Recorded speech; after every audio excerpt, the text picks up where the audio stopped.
We are live once again in the Buckle Up for Life Wyoming studios. Everyone has a reason to buckle up. What's yours? And I say buckle up because we've got an important show for you today as we get you ready for Casper versus Gillette. It'll be the 1 seed from the West and the 4 seed from the East. We talked about it on the 307 Baseball podcast, though. This seems to be one of the most intriguing matchups out of all the games that we've got here on day one. Casper, they earned the top seed out of the West. They're a good team. Gillette, maybe the best 4 seed we've seen here in the Wyoming American Legion Baseball State Tournament in a very long time. Let's start by doing this. We'll take a look back at how both teams got here, starting it off with Gillette. They had a little bit of a rough slump in the middle of conference play, which kind of moved them down to the 4 seed. That's okay, though, because here they are with a chance to make a run in the state tournament, and the team that's the hottest at the right time seems to be the team that does the best. So with that being said, Casper, actually, hold on a second. Gillette finished out the season with 2 wins against LARAMIE. And that made a very interesting tiebreaker scenario between LARAMIE and Sheridan. LARAMIE had the fewer runs allowed in conference play, so they ended up being the 2 seed. But Gillette, they might be getting hot because LARAMIE's a good team, and they swept them at home in their final 2 conference games. Okay, so we got that out of the way with. That's how Gillette gets here as the 4 seed. Let's talk about Casper now. They went undefeated in conference play. Here's the tricky part about them going undefeated in conference play. They went into a 4-game series. Kid you not, 4-game series. 2 games on Wednesday, 2 games on Thursday of last week against the Evanston Outlaws, who just lost to Sheridan earlier. They had to win 2 of those games to be the top seed out of the West. So basically, you got a 4-game series for the West Championship here in AA. And Casper went in there. Let's actually roll the video right now. Casper went in there in Game 1. It was close. It was back and forth. Evanston still had the opportunity to get the victory in Game 1, keep their hopes of being the top seed out of the West alive. This is what the Oilers did. The walk-off in Game 1. And yeah, you can, the pictures, they tell the whole story right there for you. As the Oilers, they won Game 1, so that put them in the driver's seat to get the top seed out of the West. They put up 19 runs in the nightcap of that first doubleheader day to really clinch the top seed out of the West. Then they won the next 2 games on Thursday as well. So that's how Casper gets here. Unlike that Sheridan-Evanston game that we had a little bit earlier, these 2 teams, they know each other pretty well. They've played each other quite a bit. We're going to talk about that a little bit more when we come back from the break. Again, we're live, the Buckle Up for Life Wyoming studios. We're going to hear from the Wyoming Seatbelt Coalition. Then we'll talk to you not only about the Casper Gillette series throughout the season, but we're also going to talk to you about the Single A tournament bracket as they are still rocking and rolling here on a Monday. That's actually going to get going pretty soon as their games for the day will start shortly. But first, a message from the Wyoming Seatbelt Coalition. We'll talk to you guys soon.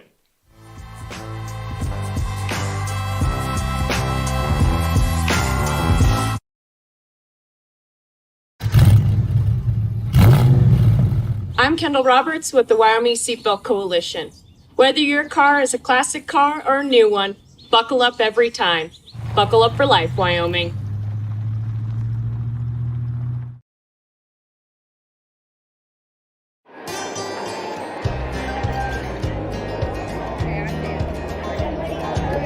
I buckle up because there's been too many fatalities around our house where somebody would have survived if they'd been wearing their seatbelt. I definitely wear my seatbelt to keep him safe. I wear it just for safety.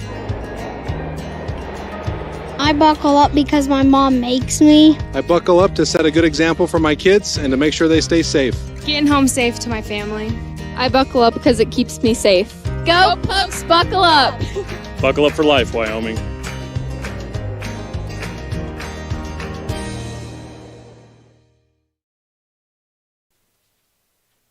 Back once again, Casper Gillette. That will get started shortly as we'll send it back out to you, Cowboy Field in Laramie, in just a few minutes as that game starts in just about 5 minutes. Casper and Gillette, like we said, unlike Evanston and Sheridan, these 2 teams know each other pretty well. They have played multiple times throughout the year. Gillette actually has the season series with a slight edge, 3-2, and they actually won the first 3 games, May 9th and May 31st. Doubleheader on the 9th and 1 game on the 31st. Here are the final scores in those: 3-1, 5-2, and 13-3. Well, then Casper turned it around, doubleheader on June 9th, and Casper got the victory in that one, 15-5 and 3-2. So with that being said, you look back at the results that these teams have had over the course of the season and get no idea who's going to win this game, and that's what makes it fun. I'm very intrigued. Again, Casper's the top seed out of the West, so you got to think, well, then they're the favorites. Not so fast. Gillette is a very good 4 seed. We're going to see what happens here. It's going to be an excellent game, so you're not going to miss a moment of it here on mylocalradio.com. And by the way, we've got every game of the state tournament live on mylocalradio.com. We bring it right back here to the Buckle Up for Life Wyoming studios to talk about the games before and after they're played. And in addition, we have a recap show that's going to air later tonight. We'll take a look back at all the games from the day. Speaking of all the games from today, let's roll the highlights from Game 1, which finished just moments ago between Evanston and Sheridan. And those two teams, they battled. Sheridan got the early lead and never looked back. These were the last couple of runs, the exclamation point in a 9-2 victory for the Sheridan Troopers. A couple of stats to throw at you here. 4 strikeouts and an RBI for Nelson. Steele ends the day with 3 RBIs of his own. So that means the bracket, we know at least a part of it. So let's pull that up right now. We'll start it out with the winners bracket. Sheridan with the 9-2 victory. They advance. They will be playing in the winners semifinals. Tomorrow, that is a 4 o'clock p.m. start time. They await the winner of Rock Springs Cheyenne. So Sheridan moving on. You can see on the left there, that's the schedule for today. We've got Gillette Casper coming up in just about 4 minutes, so we'll get you ready for that one. And then we'll have Rock Springs Cheyenne. That game will be have tons of implications for Sheridan and Evanston, obviously. And then the nightcap, Jackson and Laramie, the host team, will see them in action when they roll around at 7 p.m. So let's take a look now at the losers side of the bracket. This is AA State Baseball, Wyoming American Legion. Evanston drops down to the losers bracket. They'll be the first game tomorrow, again, at 10 a.m. They will play the loser of that 1 East 4 West matchup, Cheyenne and Rock Springs. Again, that's a 10 a.m. start time. And you can see we'll have all the games live on mylocalradio.com. By the way, this is just a programming note for you. If you're an Evanston fan, you can catch those games on 99.1 KNYN as well. Well, we've got the AA state tournament going on in Laramie. The single A state tournament in Cheyenne, hosted by the Sixers, or I guess the Hawks really are the host team in that one. I'm just looking at the bracket here. Here's how things stand right now on day 3 on Monday. And I'll get you game times as well for these. I'm just looking down at the bracket right now. Game 1 of the day is going to start in about a few minutes. Torrington and Wheatland. That is in the consolation semifinals, trying to work their way back up to the championship winners side of things. Lovell and Powell will play at 4. That is a really good game as well. And then in addition, Cheyenne and Cody.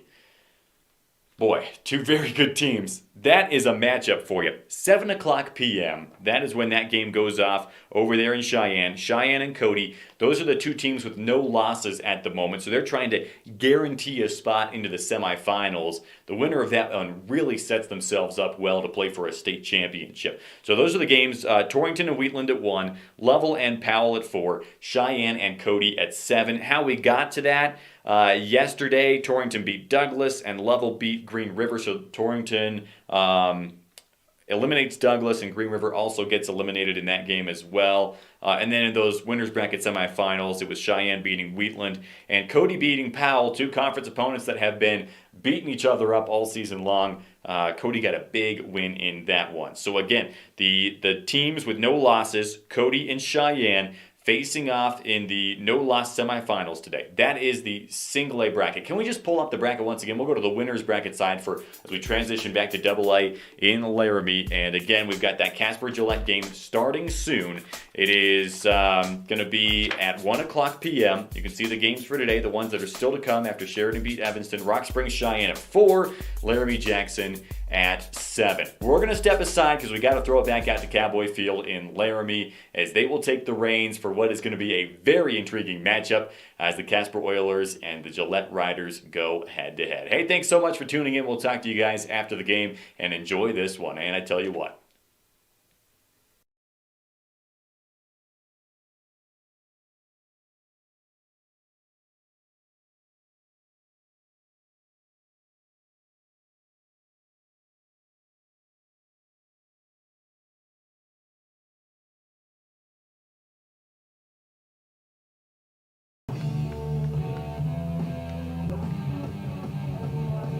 and welcome to Laramie's Cowboy Field. We are moments away from the start of this one. In a few minutes, we'll hand it off to Chris Brentel for the play-by-play. A big thank you to Cullen Holt for bringing you the Buckle Up for Life Wyoming pregame show. And we would like to thank you all so much for tuning in on mylocalradio.com as the Gillette Rough Riders take on the Casper Oilers. In a few minutes, we're going to hand it back over to Mr. Chris Brentel, and now here he is. We are live here at Cowboy Stadium, Laramie, Wyoming. Thanks for joining us. I'm Chris Brentel, live in the Fisher Sand and Gravel Sports Booth here on News Radio 107.5 FM and online at basonsradio.com. Also, big thanks for those joining us on My Local Radio as well with the stream. Let's get right into your Campbell County Health starting lineups. First for Gillette. Batting first and pitching, Caden Race. Batting second and playing right field, Zane Eliason. Batting third and catching, Brody Richardson. Batting fourth and playing third base, Corey Schilling. Batting fifth and playing first base, Jason Fink. Batting sixth and playing shortstop, Matt Newland. Batting seventh and playing left field, Joey Sturdivant. Batting eighth and playing center field, Mason Drube. And batting ninth and playing second base, Dalton Martin. Again, that's Race, Eliason, Richardson, Schilling, Fink, Newland, Sturdivant, Drube, Martin. Starting lineups presented by Campbell County Health. Getting the start for Casper, Siler Lewis. He's 6-3, 4.29 ERA, 49 innings, 56 hits allowed, 48 strikeouts, 22 walks. Caden Race to lead things off for Gillette. He's hitting .347, 2 homers, 30 driven in, a career .334 hitter with the Riders. He is, however, 2 for his last 12. Lewis is ready. The leg kick in the first pitch of this contest misses low and outside of the dirt, and the count is 1-0. First pitch at 1:02. Game time temperature 88 degrees. Lewis ready, the righty. Fires and Race, a line drive, base hit over the head of Wilcox, and on into left center field. Armstrong cuts it off. Race a big turnaround first, but he'll retreat back to the bag. A leadoff single for Gillette in this inning, and that brings up Zane Eliason. How big is that for the Rough Riders? They've struggled of late offensively, only averaging 5.3 runs per game since the beginning of June. Now, the importance of this game is absolutely critical, because if you lose in day one of the state tournament, your chances of going all the way slim to none. So I cannot stress the importance of this ball game. It is as close to an elimination game as you can get. Lewis is ready. The leg kick and the delivery to Zane Eliason. He pops a bunt up first base side over near the Casper on deck circle. The count is 0-1. Race is speedy. He runs a 6.6, 7.60. Nate Perliber considers him the most athletic player on the team. He'll take his lead over at first as he sidesteps over. Eliason will dig in with his apple red helmet. The 0-1 to Eliason. He drops a bunt right back to Lewis. Lewis right in front of the mound, fires a high throw that's handled by Wagner. The speedy Race goes first to third on the play. Well, that worked out perfectly for the Rough Riders, as Eliason drops a bunt to Lewis, and Race goes first to third. And the Rough Riders have a runner at third, and they are threatening in the first. And that brings up Brody Richardson. Brody digs in from the right side. 6'2", 235 pounds is Brody. First pitch to him, line drive to short. Nice backhand by Nipper as he got it on a hop. He throws out Brody with a sidearm throw, and simultaneously Caden Race crosses home plate, taps it with his right foot and scores, and the Rough Riders take an early 1-0 lead. Brody drives in his first run of the postseason. In the regular year, Brody Richardson had 5 homers, 76 RBI, so he has 77 total. So 2 outs, base is empty for Corey Schilling. Schilling, a sophomore, first pitch to Corey. He's going to land this one towards the alley in left center field. Long run for Pickett, and it's going to bounce in for a base hit in the alley at the edge of the warning track. Schilling looking for 3, but he's going to stop right there at second base with a 2-out stand-up double. So Schilling in scoring position. And that brings up Jason Fink. You know, Nate Perliberg feels Fink, the junior, the 6'7" junior, can really turn in to a double/RBI dude. Fink on the season hitting .295, a homer, and 42 driven in. He was on a 3-for-20 slump, but he's now 6 for his last 9. The first pitch to Fink upstairs, chest high, and the count is 1-0. Black helmet, black jersey, gray pants for Fink, the gray batting gloves. Schilling takes his lead at second. He has good speed as well. The leg kick and the pitch to Fink. And that is a breaking ball that drops in for a strike just above the quadricep. 1 ball, 1 strike. Schilling at second, 2 outs. The Rough Riders have a 1-0 advantage here in Laramie in round 1 against Casper. The stretch by Lewis. He's ready at the chest. And the 1-1. And that one's going to be popped up and hit behind home plate, behind the Fisher Sand and Gravel sports booth. Fink lost his bat. Well, they say you don't want to grip the bat tight at the plate, but maybe Fink may grip it a little tighter here. 1-0 Rough Riders. Schilling at second. Gillette still threatening, although there are 2 outs in the inning. Taggart at third, even with the bag. Wagner at first, playing behind the bag. The stretch by Lewis. And the delivery to Fink. He reaches for it and slaps it foul off the fencing right in front of the crowd here at Cowboy Stadium on the on-deck circle of Casper. Sunny skies, a little bit hazy due to the fires around with the smoke. Otherwise, it's a darn gorgeous afternoon for baseball. Lewis comes set, ready at the chest, glove near his orange uniform. The leg kick in the 1-2. And Fink reaches for it and pops it into center field for a base hit. Schilling being waved around by the right arm of Perleyberg. Hitting home plate with his left foot and scoring as Schilling. Perleyberg looks to his bench, pumps his fist as he is pumped. The Rough Riders, an auspicious start here in Laramie. They lead it 2-0. Jason Fink, an RBI single. He's now 7 for his last 10. And that brings up Matt Newland. Newland got the gold chain on. The apple red helmet with the black bill. Newland hitting well of late. You know, he was slumping 2 for a while. He was on a 1 for 15 and turned it around. We'll talk about that in a moment. First pitch to Matt. Called strike outside quarter at the knees, and the count is 1 strike.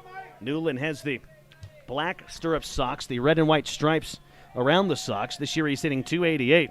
He is 5 for his last 8 after that 1 out of 15 slump. Lewis is ready. This offense trying to get hot at the right time. The 0-1 pitch, a slap foul over the bleachers, first base side and out of play into the parking lot. 0-2 to Newland. Matt, the 6'3 senior, probably one of the best stressed riders on the team. If you count me, he's second. The leg kick and the pitch. And that one misses low and outside. It squirts past the catcher, Douglas, and all the way to the backstop. And the 6'7 Fink will jog into second base. 1 ball, 2 strikes. Fink at second, 2 down. The Riders have a 2-0 lead. Brody Richardson drove in a run with a ground out. And Jason Fink has an RBI single. He smacked into center field. And now a meeting at the mound between Lewis and Douglas as they converge.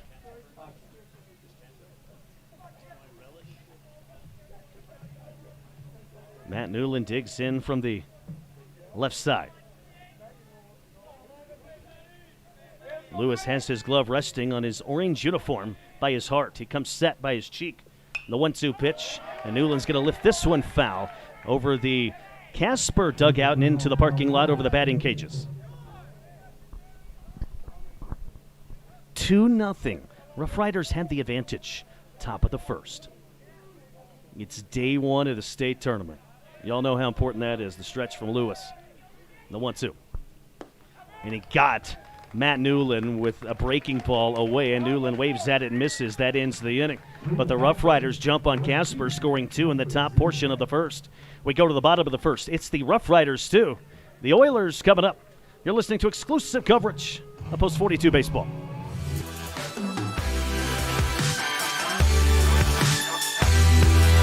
The best place to stay when you're in Casper, Wyoming is the Come On In Hotel and Suites. This beautiful log hotel offers 5 hot tubs, 1 pool, a fitness center, and fabulous indoor atrium. Offering jacuzzi and fireplace suites, the guest rooms are comfortable and relaxing. Plus, every stay includes a delicious extended continental breakfast. Whenever you're in Casper, stay at the best place. Come On In Hotel and Suites. Come on in today. Come On In Hotel and Suites, Casper. As one of the region's most visited websites, MyLocalRadio.com is here to serve you. Catch up on local and regional news and information. Buy, sell, or trade your good used items on the radio classifieds.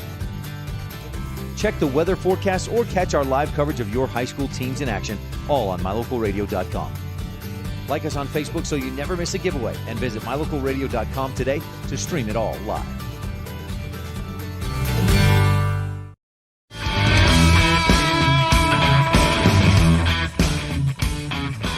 Wyoming, every ride, every time. That's from the Wyoming Seatbelt Coalition, reminding you to buckle up for life, Wyoming. Every ride, every time. We enter the bottom of the first inning. Time for your Campbell County Health starting lineups for Casper. Batting first and catching, Braden Parr. Batting second, playing center field, Morgan Pickett. Batting third and catching, Cole Douglas. Batting fourth and playing shortstop, Caden Wilcox. Batting fifth and playing first, Samson Wagner. Batting sixth and playing second, Grant Nipper. Batting seventh and playing third, Shane Taggart. And batting eighth and playing right field, Justin Wicks. And you have Ashton Armstrong rounding out that 9-man lineup playing left field. Well, Caden Race, mid to high 80s fastball. A slider, a change, and a curve.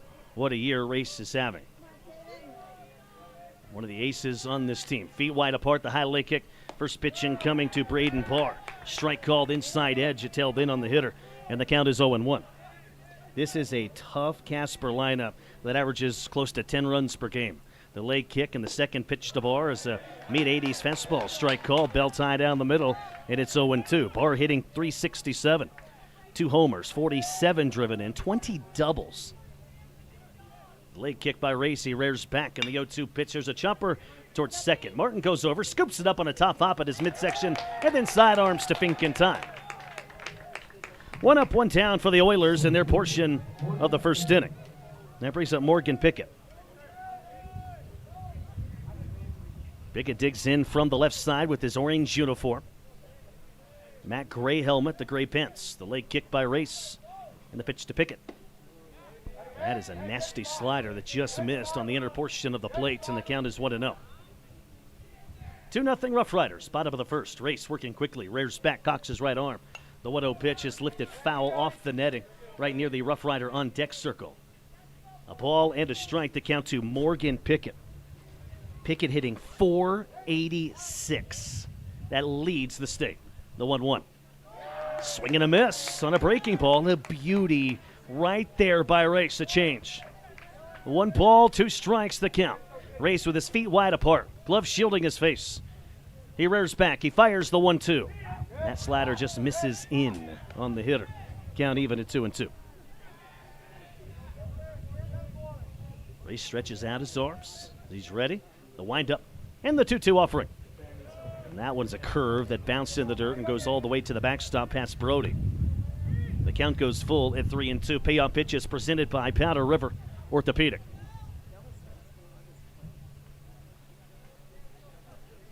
Race ready, feet wide apart, stands to the left of the mound. He rears back, cocks his right arm. That payoff pitch, a line drive, watch out. Foul into the corner, third base side, opposite field. Coach Galen for Casper, got to watch out over there. He almost took his head. I think he should have stood in there and caught it, personally. Come on, man. The leg kick by Race and the 3-2. Misses low and in, he walked in. That's a good at-bat by Morgan Pickett. And those are the type of at-bats that Morgan Pickett gives this team, and a big reason why he's hitting .486. He's a great hitter, but he also just gets on base a lot. And that brings up Cole Douglas, speaking of a great hitter and getting on base a lot. That brings up Cole. He's got that beard working, the curly long hair. Got a caveman vibe. I love it. He digs in from the left side. Douglas hitting .482. That's number 2 in the state. 6 homers, 66 driven in, 37 extra base hits. Oh, yeah, and a .615 on base percentage. I wonder what he would look like without the beard. He'd probably look his age. He looks like he's 37 years old currently. The stretch by Race. The leg kick in the 1-0, and he lost his bat. Watch out as he waves and misses at a nasty four-seamer by Race on the outer edge of the plate. That thing flew beyond the Casper Oiler dugout, first base side. Douglas wants his bat back. He's got the clean white gloves, the white and navy blue kicks. A ball and a strike. 1 on, 1 out, bottom of the first. Folks, it's a state tournament. Every pitch, every play is important. The stretch by Race. His feet are staggered. He's ready at the belt. The 1-1 offering. That one tails in with a slider, and it caught the inner portion of the plate at the knees. It's a ball and 2 strikes. The count to Cole Douglas.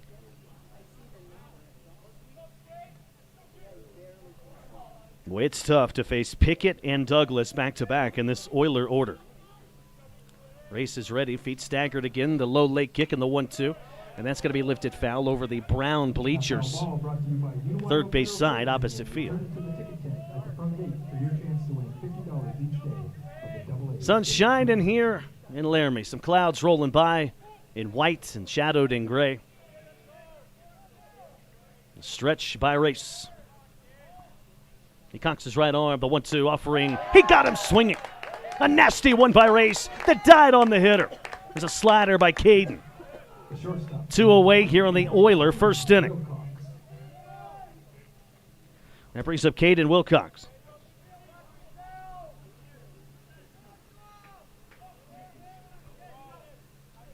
Wilcox will dig in from the left side. Long blonde hair flowing to his shoulders, to his orange uniform. First pitch to Wilcox. Oh, high and tight. Watch out now. He had to duck down so it didn't hit his helmet. The count 1-0. Wilcox hitting .372, 2 homers, 50 driven in, 7 doubles, 9 triples. Race with his feet staggered, a runner over at first. 2 away. Next pitch to Wilcox. A fastball upstairs. Race has the long gray pants. He's got a gold chain on. I should have brought a gold chain, darn it. Count 2-0. With my suit, I'd have it look like Mr. T, except fatter. The next pitch, waved at and missed to the breaking ball. Mr. T and I probably weigh the same, but he's got a lot more muscle, I'll just say that. 2 balls, 1 strike the count. Runner at first, 2 away. The stretch by Race, feet stagger. He's ready at the belt. The leg kick, the 2-1 offering. There's a strike on the outer edge of the knees, and I tell you what, Caden is hitting his spots with that 4-seamer and that slider. That's going to make things difficult for Casper in this game if that continues. Morgan Pickett over at first, 2 away. Race comes set, glove near his abdomen. The leg kick, the 2-2. He got him swinging with the heater, belly button high. And that ends the first. We played 1 here in Laramie. It's Gillette 2. It's Casper nothing. You're listening to exclusive coverage of Rough Rider Baseball.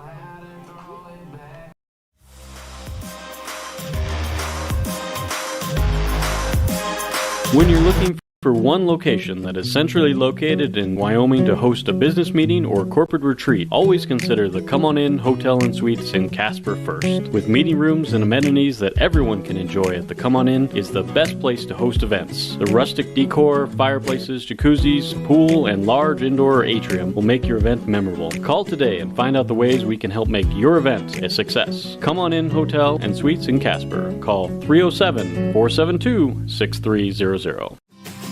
The importance of saving and learning how to use money wisely can be taught from a very young age. At Trona Valley Federal Credit Union, we offer youth accounts to help kids learn to save, borrow, and spend responsibly. Our youth accounts are special, just like the kids in our community. Check out our See You Grow, See You Learn, and See You Prosper accounts for kids 0 to 18. These accounts are great to start managing finances. Open a youth account today for $1. TronaValley.com, member NCUA.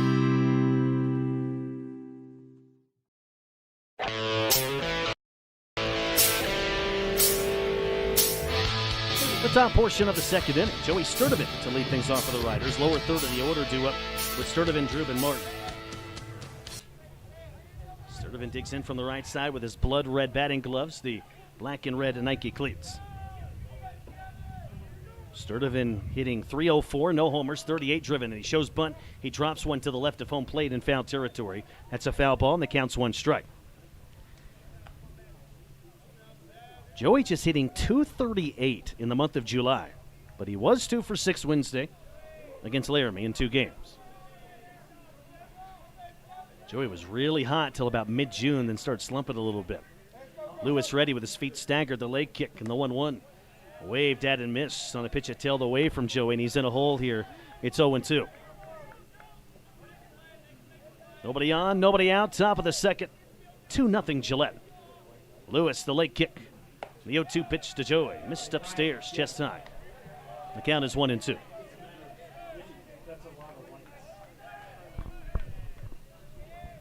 Lewis with his feet staggered, stands to the left of the mound, glove out in front of his face. Close to his blue cap, the late kick by Lewis. The 0-2 pitch got him swinging with a tailing, darting fastball on the outer edge of the plate.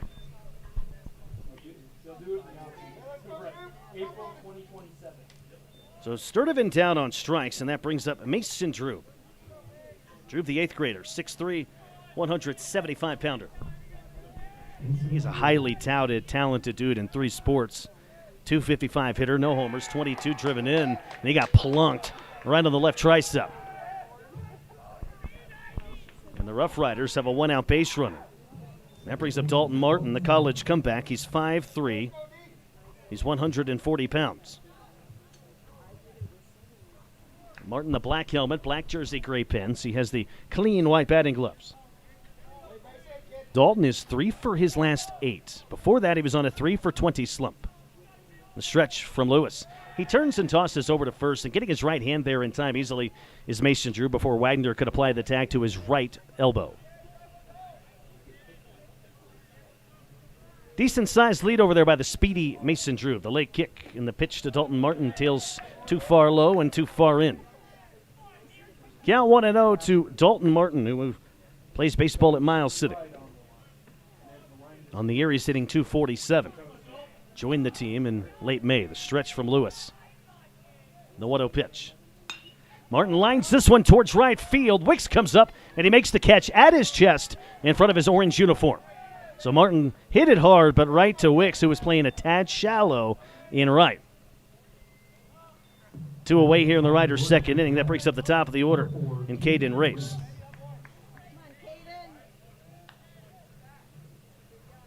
Race a base hit to left, got everything going, and the Rider 2-run first.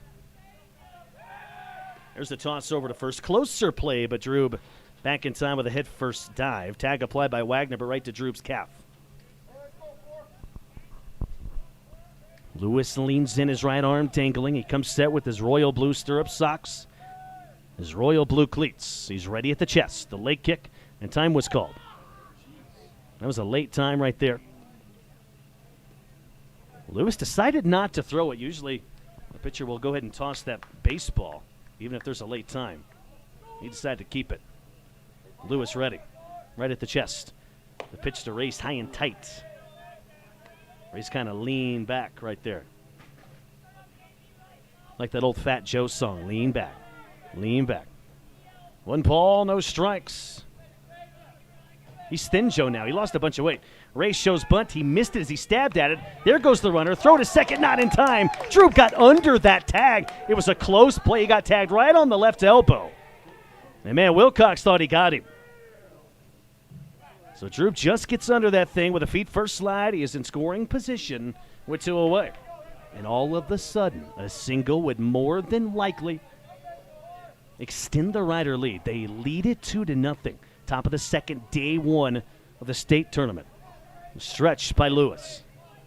The pitch to Caden Race. A Tepper foul just to the left of Nate Perleyberg, standing in the third base coach's box. It goes right beyond the Rough Rider dugout. Sun hiding right now behind some clouds. I believe behind a cumulus cloud, but I could be wrong. The stretch by Lewis. And the 1-2. Misses high and tight. 2 balls, 2 strikes to Caden Race, who is 1 for 1 in this ball game. He's hitting .340 in July. Remember, though, coming into this game, he was on a 2 out of 12. The stretch by Lewis. The 2-2 pitch to Race. Misses way outside of the count, goes full to 3-2. Payoff pitches presented by Powder River Orthopedic. The count is full to Race. The speedy Mason Drube, the 8th grader, at second. He'll sidestep over. He'll take his lead. Riders trying to extend their lead to 3. They lead 2-0. Stretch by Lewis. And the payoff offering. Got him looking at the knees. Race thought it was at the shins. A nasty, nasty one there by Lewis that kind of died on Caden. That ends the inning. The Riders leave a runner in the second. We go to the bottom of the second inning here live at the state tournament. It is the Rough Riders 2. It's the Oilers nothing. You're listening to exclusive coverage of Rough Rider baseball.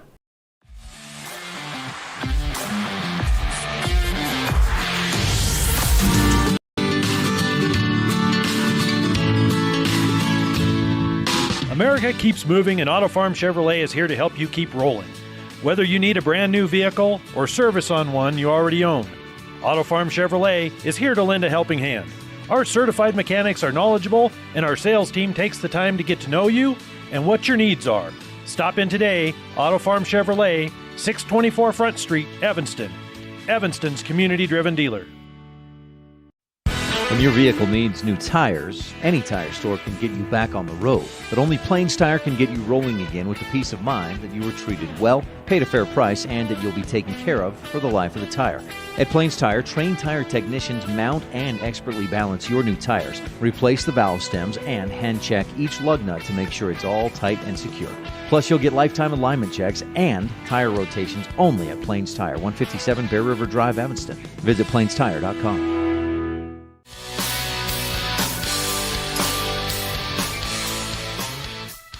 Gillette. We're into the bottom portion of the second inning. I want to thank our friends at My Local Radio. Stream is on there. Appreciate having you guys. Race is ready. The leg kick and the delivery. There's a breaking ball. Falls in for a strike inside edge, and the count is 0-1. Do not forget, we will cover every game for the Rough Riders at State on News Radio 107.5 FM and online at BasonsRadio.com on the KIML stream. Got to give a shout out, Larry Archer. I call him Grandpa Larry. I know you're listening, Grandpa Larry. Hope you're having a fantastic day, and I hope you're taking in some Rider ball. He's probably having a couple of brewskis right now. And that is drilled towards left field. Back goes Sturdivant. He's at the edge of the warning track, and it bounces on the warning track. Sturdivant has it on a hop. He fires it into the cutoff man, Matt Newland, and into second base with the leadoff double is Samson Wagner. Second baseman, Grant Nipper. That brings up Grant Nimper. The Oilers all of a sudden threatening. You cannot relax when this lineup is up. They have balled out all year long. There has never been a time this year that Casper has not averaged over 9.2 runs per game. Race is ready at the belt. First pitch incoming. Four-seamer caught the outer edge of the plate. The count is 0-1 to Grant Nimper. Nipper hitting .322, one homer, 57 runs batted in. He has 19 doubles, 3 triples. Race is ready at the belt. His feet are staggered. He checks Wagner at second, the high leg kick in the 0-1. Misses low and outside, and the count is 1-1.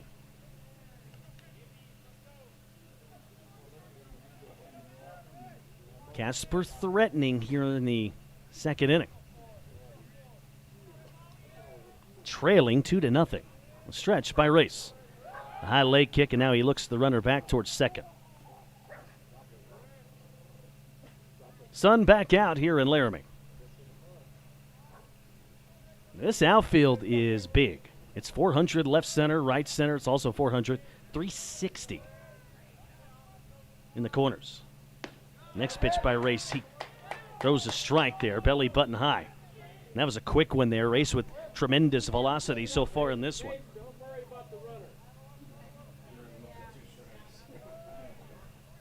A ball and 2 strikes, the count to Grant Nipper. Wagner at second. Led off the inning with the double. Nobody out. The stretch by Caden. The high leg kick and the 1-2 offering. He got him swinging. A nasty one by Race that died on the hitter on the outside corner. Third baseman, number 1, Shane. That brings up Shane Taggart. And that's what Race is so good at doing, is coming back after allowing a hit or an extra base hit and getting a strikeout or getting an out without the runner moving along. That's why he's had an illustrious career with Gillette. He's ready at the belt. He rears back and he fires the first pitch that is lifted foul and out of play over the brown bleachers first base side. The count is 0-1 to Shane Taggart. Taggart hitting .363, no homers, 51 runs batted in. The stretch from Race. He's ready at the belt. The leg kick, the 0-1. Ooh, that tailed in on the hitter. It's a ball and a strike.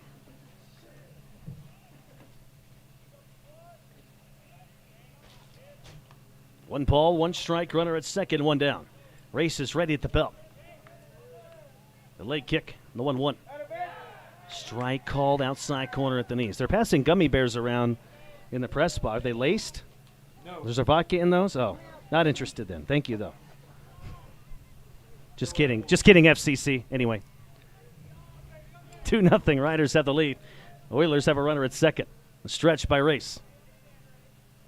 And the high leg kick. He rears back the 1-2. There's a chopper up the middle past the diving Newland. He dove on his rear end. That's going to score Wagner as he rounds third, sprints home, hits it with his left foot and scores.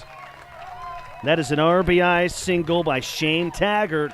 And the Rider lead has been cut in half. It's 2-1 Gillette. Right fielder, Justin Wicks. And that brings up Justin Wicks. Wicks the long gray pens, the black and white kicks. He's hitting .256, no homers, 11 driven in. In limited time, Wicks 11 out of 43. The Wyoming Seatbelt Coalition reminds you to buckle up for life, Wyoming. Every ride, every time.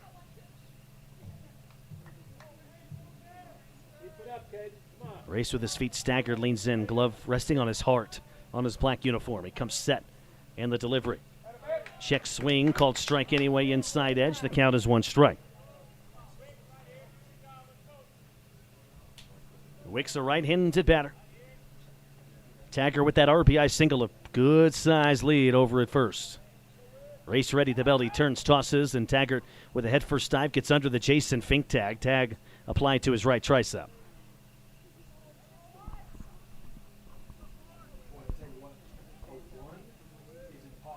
Race is ready. The leg kick, the 0-1, and that is lifted foul.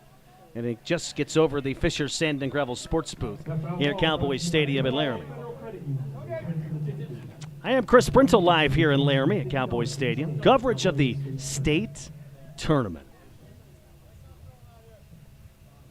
We all know how important day 1 is. Your chances are almost 0 to win a state championship unless you win around 1 game. It's as close to an elimination game as possible. It's Gillette, it's Casper. Gillette leads it 2-1. The Riders took all 3 games against Casper, played in Gillette. They lost both games, played in Casper. So let's play it in Laramie. Stretch in the 1-2. There's a ground ball up the middle. Martin snagged it, and then he lost it into short right center field. And the bugaboo for the Riders this year has been the defense. They commit their 144th error of the season, and because of it, Casper really threatening. Runners on the corners and 1 out. Tying run at third. So Wicks reaches on an air. That brings up Ashton Armstrong.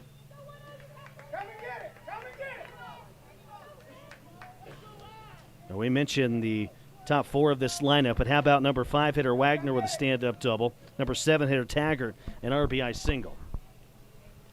Race is ready from the belt. Feet staggered, the leg kick and the pitch. And there's a bunt. That's popped up. Race going diagonally to his left. He tries to catch it, but it bounces in the green grass. Sprinting home and scoring is Wagner, and the Oilers have tied this game at 2. Well, that was a tough play by Race, but he would love to have another shot at it. Looked like it hit off of his wrist. Back to the top of the order for Casper, designated hitter, Brady. And now the Oilers 2 on, 1 out in a 2-2 game. The Oilers have irrigated momentum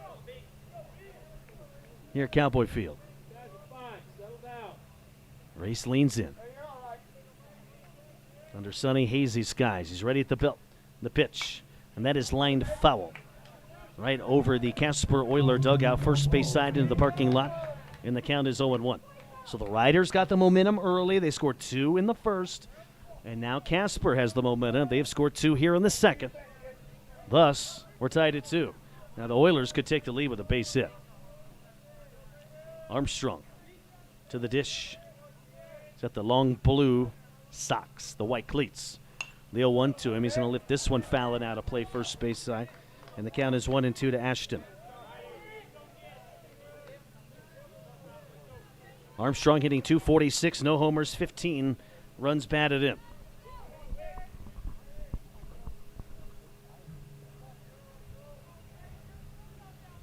The stretch by Race. He's ready. The leg kick in the 0-2. Got him swinging. A fastball away. A four-seamer by number 4, Caden Race. There's 2 outs in the Oilers' second inning. How big would it be if the Riders could get out of this inning with it tied? Now at the top of the order, and Braden Barr, who grounded out to Martin at second, his first time up. He's a lefty. Black cleats, long gray pants. The stretch by Caden. First pitch to Barr.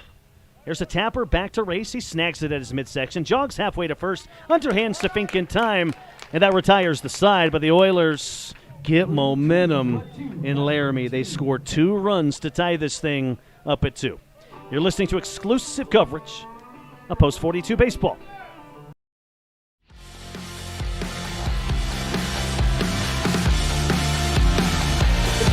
The difference that sets Freeway Tire apart from other tire stores is the fact that we care. We care about the customer service we provide. We care about selling quality products at fair prices.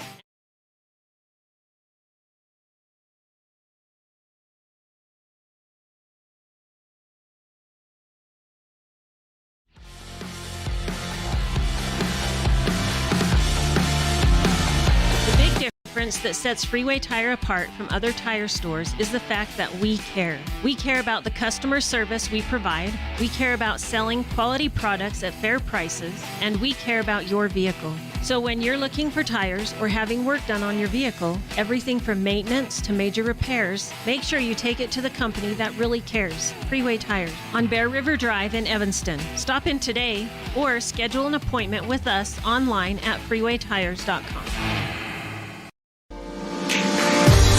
As your local Ricoh, Toshiba, and Sharp dealer, Mountain West Business Solutions represents quality office equipment that lasts. We work with each client to understand your workflow, your goals, and your bottom line. Whether you lease or purchase office equipment, we have many ways to work with you to provide the best products at the best value. We also service and provide supplies for HP printers. Call Mountain West Business Solutions today. Let us help you find the best solutions for you and your business.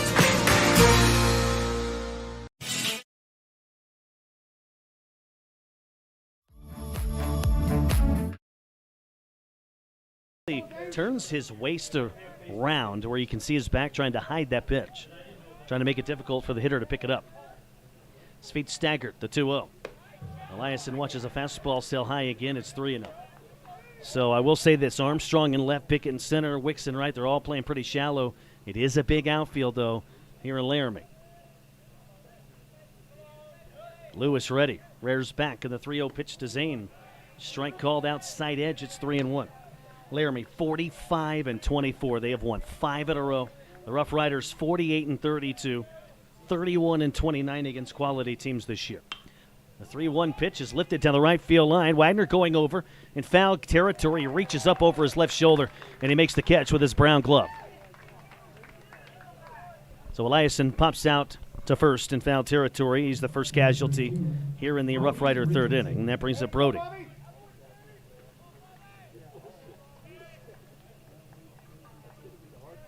Brody grounded out to drive in a run his first time up. He now has 77 ribbies this year, 1 in the postseason.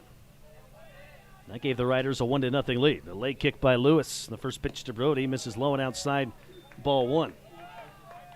The Riders did have a 2-0 lead, and then Casper tied it in the second, scoring 2 runs of their own. Next pitch to Brody. He took a big hack, and he missed it on a pitch down at the shins, and it's 1-1. Brody, the 6'2", 235-pound senior, and he has put on 15 more pounds of muscle because of CrossFit. Next pitch to Brody, upstairs, chest high, 2-1. Richardson in the midst of a 9-game hit streak. He's hitting .385 during. Long ago was that April where he hit 100. Brody gets under this one towards center. Pickett drop steps to his right, backpedaling at the edge of the warning track, and he makes the grab at his chest in front of his orange uniform. So Brody flies out to center field. Number 10, Corey Schilling. And that brings up Corey Schilling. Schilling 1 for 1 with a stand-up double. Then he was stranded at second. 2-2 ball game. We're in the third. I am Chris Brintle live in the Fisher Sand and Gravel Sports Booth. Lewis is ready, the leg kick and the pitch to Schilling. Misses high and tight, and the count is 1-0. What a year Corey Schilling is having. He's only a sophomore. He's hitting .350, no homers, 55 driven in. He's in the midst of a 5-game hit streak. He's 5 for his last 12.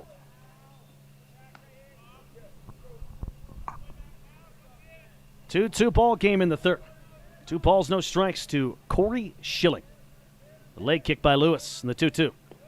That one bounces in the dirt, and the count is full to Corey. It's 3 balls and 2 strikes.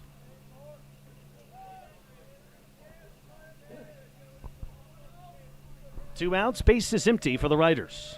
Lewis, the late kick. And that pitch is in for a strike down the middle, belly button high. Schilling taking all the way. Pretty good crowd on hand here for day 1 of the state tournament. Lewis ready. Nods his head. The late kick in the 3-1. Swing and a miss, and a pitch that tailed away from Schilling. Four-seamer there by Lewis. And the count is full at 3-2. Payoff pitches presented by Powder River Orthopedic. Now Lewis is ready. Feet staggered. The leg kick and the payoff offering. And Schilling drives this one opposite way. It's going to be a high foul out of play down the right field line. Count still full to Corey Schilling. Well, Nate Perleberg told me before the year, he's like, Corey is going to be a great hitter for this program, and what a sophomore season he has had.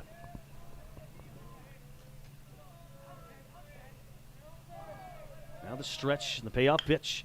And Schilling will lift this one towards center. Pickett over to his right now, comes up a couple of steps, and he makes the catch right near his midsection in front of his orange uniform. And the Riders go quietly in order in the third. We go to the bottom of the third inning. We're all tied up at 2. You're listening to exclusive coverage on Post 42 Baseball.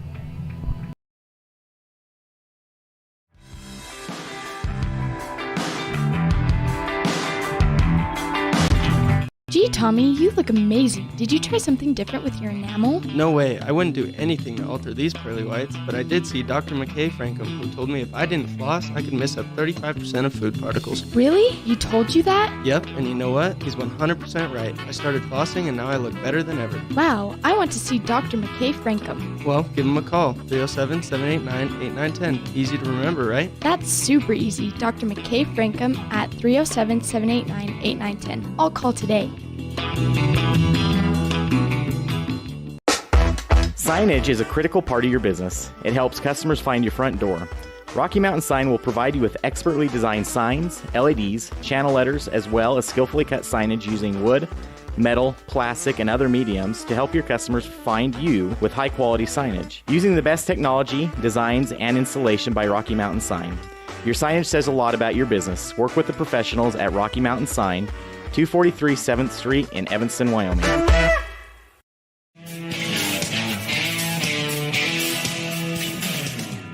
Keep an eye on your chances of going all the way if you lose on day 1. We are tied at 2. We're in the bottom of the third. It's Gillette. It's Casper. Leg kick by Race, and the first pitch incoming. That one tails a little too far outside, and the count is 1-0. Many people think these are the top 2 threats to Cheyenne at this state tournament. Leg kick by Race, and the 1-0. And that is lifted foul and out of play, third base side opposite field over the brown bleachers. Casper, the 1 seed from the west. Gillette, the 4 seed from the east. Don't let that 4 seed fool you, though. Gillette, as I mentioned, 31-29 against quality teams. The 1-1. Fastball upstairs, 2-1. As good as the years the Oilers have had, they're actually a game under 500 against quality opponents. Race ready, feet staggered, rears back, and the 2-1. Swings and misses. That's a beautiful change here by Race. And the count is 2-2. Cole Douglas, 0 for 1 with a strikeout, but a historic season for Cole. 482 in the regular season, 6 homers, 66 driven in. That 2-2 pitch got him looking with a darting four-seamer on the outside edge of the plate. A beauty by Caden Race, the senior. Race is 21-10 in his Rough Rider career, looking for his 22nd career win. 1 out, base is empty. That brings up Caden Wilcox. First pitch from Racing coming, and Wilcox will slice this one opposite field, fouling out of play into the parking lot, first base side. Please return all foul balls to the ticket tent. Wilcox 0 for 1 with a strikeout. Race the leg kick. The 0-1 offering. A fastball upstairs, chest high, and the count is 1-1. We're all knotted up at 2. We're in the bottom of the third. We're live in Laramie. Sun's out. Good crowd on hand. Maybe half-half Gillette Casper, the 1-1. That is a line drive towards right center field. That's going to be trouble. They're not going to get there. It's going to go to the edge of the warning track, and cutting it off out there and throwing it in quickly is Zane Eliason as he caught it in the alley and into second base easily with a stand-up double is Caden Wilcox. Number 14, Samson Wagner. That brings up Samson Wagner, who's 1 for 1 with a stand-up double. Wilcox did a great job right there. It was a pitch on the outer edge. He went with it. Took it the other way. When you try to pull that kind of pitch, you're going to ground out. So that's a good piece of hitting right there. Not a bad pitch by Race, by the way. He's ready at the belt. The leg kick and the delivery. And that one tails a little bit too low, and the count is 1-0. 2-2 game. The Oilers with the single could take the lead here on the bottom of the third. Race ready at the belt. His feet are staggered. He rears back. He cocks his right arm with a 1-1, a four-seamer. Caught the outer edge of the plate. It's a ball. It's a strike to Samson Wagner. Wagner hitting .351 on the year, 3 homers, 68 runs batted in. Trying to translate that great regular season to the postseason. The stretch by Race and the 1-1. That one stays up, and the count is 2-1.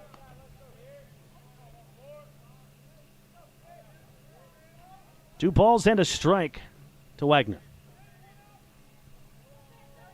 Wilcox with good speed is at second. The leg kick and the 2-1. Swing and a miss. A beautiful off-speed pitch here by Race at the quadricep. It's 2-2.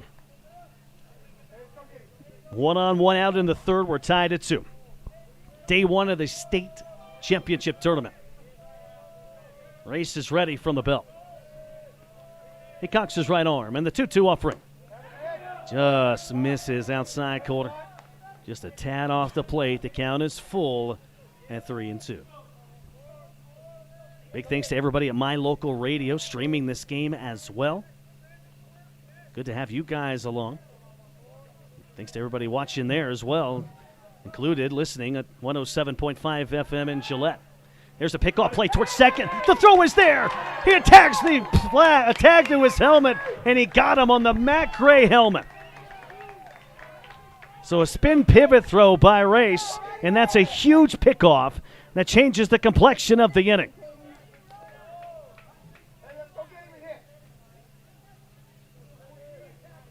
Race ready with his feet staggered. Leg kick. And the pitch. Check swing. Did he go around? They appealed. Yes, he did. On a pitch in. That ends the inning. No damage for Casper. We played 3 in Laramie. It's Gillette 2. It's Casper 2. In an all-important Day 1 state tournament game. You're listening to exclusive coverage of Post 42 Baseball.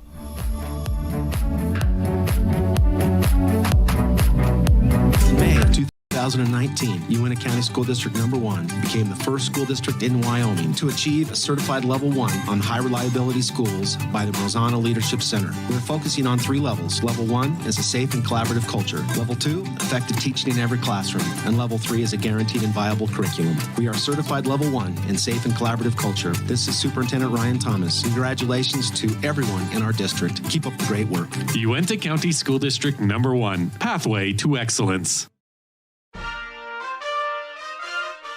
Nothing makes your kid feel like a superstar more than seeing his or her very own Fathead in the stands.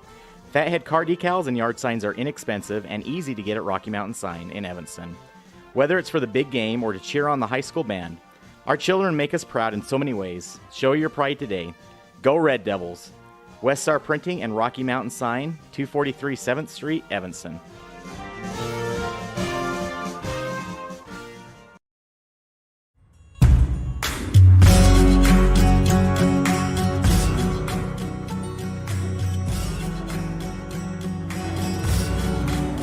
2-2 ball game. We enter the top portion of the fourth inning. It will be the 5, 6, 7 hitters for Gillette. Fink, Newland, and Sturdivant to hit. Fink 1 for 1 with an RBI single. It happened back in the first. He is 4 for his last 6. He's now hitting just a touch under 300 for the year. 1 homer, 43 runs batted in. First pitch to Fink. Waves and misses at a breaking ball down and away, and the count is 0-1. Well, Lewis has really stepped up for Casper after giving up 2 runs in that first. The 0-1 pitch. Fink waves and misses at another breaking ball down and away, and I would not be shocked if he goes back to that breaking ball away from Fink. It's 0-2 because of it. Lewis, his feet staggered, cocks his right arm. He goes hard stuff, and it misses away. Count 1-2 to Jason Fink. Fink, the black helmet, the black jersey, red numerals outlined in white, gray pants. Lewis ready, the leg kick, and the 1-2. And that one misses low and outside. He went back to that breaker right there, but at the time he didn't hit his spot. 2-2 the count.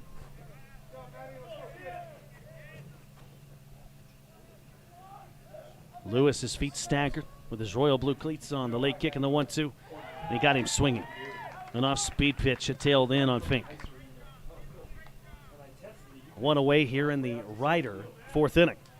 Number 11, Matt Newland. That brings up Matt Newland, who's 0 for 1 with a strikeout.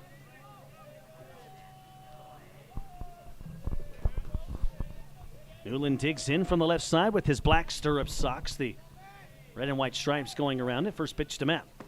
He takes a fastball. Bell tied down the middle. The count is 0-1. We're all tied up at 2. Newland 5 for his last 9.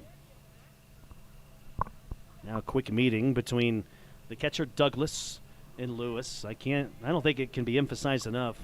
Cole Douglas, he looks like he's 37, but he's kind of a veteran on this team as well. And in the way he carries himself, he's a veteran. He does a good job with these pitchers. It's almost like a manager on the field. Lewis ready. The leg kick. Neal 1. Fastball upstairs. 1-1 the count. Lewis again 6-3 this year. 4.29 ERA. The leg kick and the 1-1 offering. And that is lifted foul off the netting behind home plate. And Newland behind in the count 1-2. 1 out, bases empty. We're tied at 2. We're in the top of the fourth. Middle innings of this postseason ball game.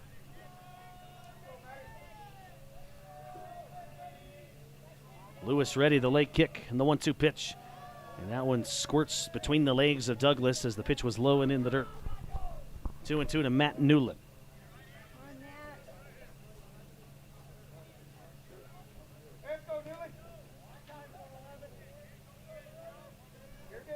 Two balls, 2 strikes. Lewis with his glove out in front of him. The leg kick and the 2-2 offering some hard stuff up and in.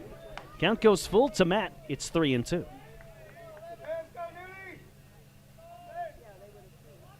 Payoff pitch is presented by Powder River Orthopedic. Lewis ready with his feet staggered, rears back on the payoff pitch. And Newland will hit this one towards left center field. Armstrong to his left, gets called off by Pickett. And Pickett's going to take care of it and make the catch in left center field. 2 up, 2 down so far for the Riders here in the top of the fourth. Number 7, Joey Sturdivant. That brings up Joey Sturdivant.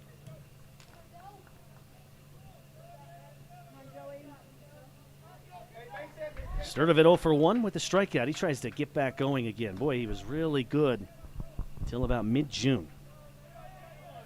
Now his average just a little above 300. First pitch misses in the count 1-0. Sturdivant hitting .302, no homers, 38 driven in. He is 2 for his last 7. In July, though, he's only hitting .236. Next pitch to Joe. That's lifted foul and out of play first base side over the brown bleachers. Please return all foul balls to the ticket pen. A ball and a strike to Joey Sturdivant. Lewis with his glove resting near his heart on his orange uniform. He comes set, the leg kick, the 1-1. Breaking ball waves and misses, and the count is 1-2. The Rider offense been stagnant since that first inning.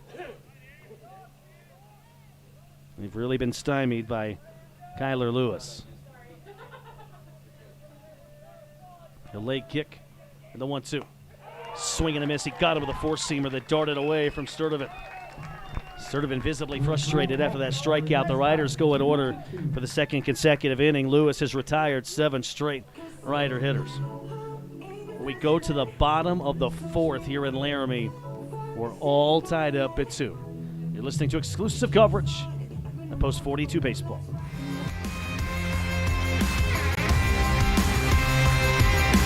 Trona Valley Federal Credit Union is a not-for-profit financial institution. When you become a member, you are an owner of the credit union. We believe in people over profit, and that impacts the way we do business from our overall structure down to the smallest detail. Our philosophy sets us apart, and we're here for you. Earn more with our high-yield checking account, start a savings goal, check out our competitive loans, and much more. Become a member today. We're a caring partner dedicated to your financial success. Member NCUA. This First Bank of Wyoming broadcast of Outlaws Baseball is brought to you in part by Hoover Chiropractic. Dr. Todd Hoover does all the chiropractic work you need, as well as blood work, dietary supplements, a weight loss program, x-rays, and he can help you get rid of migraines and allergies.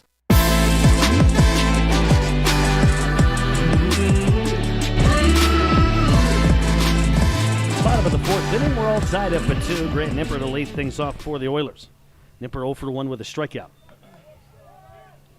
We'll dig in from the right side against Caden Race. Feet wide apart. The high leg kick, first pitch to Nipper.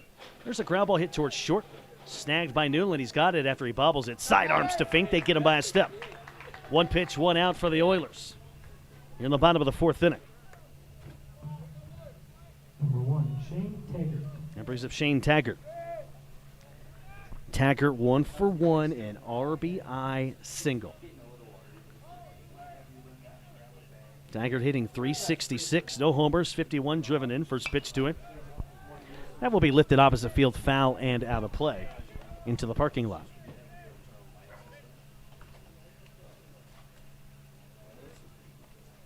No balls, 1 strike to count. Race is ready. The leg kick. The 0-1. Fastball strike outside corner at the knees. And the count is 2 strikes to Shane Taggart. Justin Wicks on deck. This is an important inning for Race. Once again out with no damage. A high leg kick in the 0-2. There's a slow roller towards first. Fink's got it. He calls off Race with his right hand and then taps first base with his right foot to record the out. 2 quick outs for the Oilers here in the bottom of the 4th.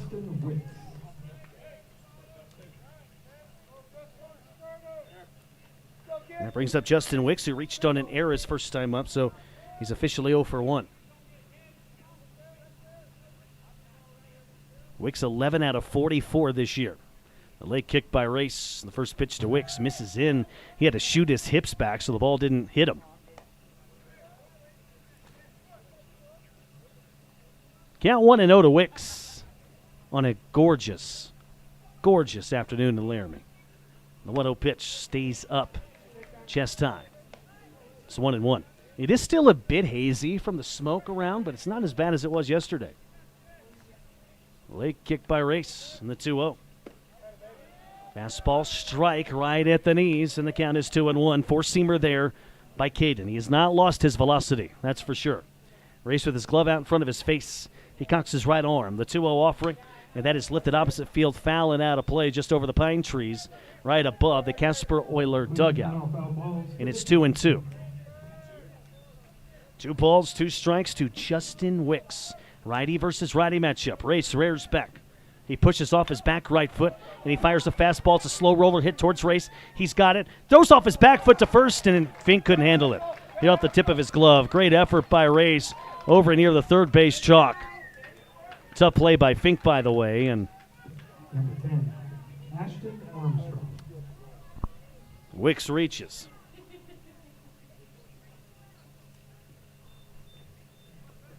That brings up Ashton Armstrong. Well, if Race makes a better throw, they probably get him there. We'll see how they score that in a moment.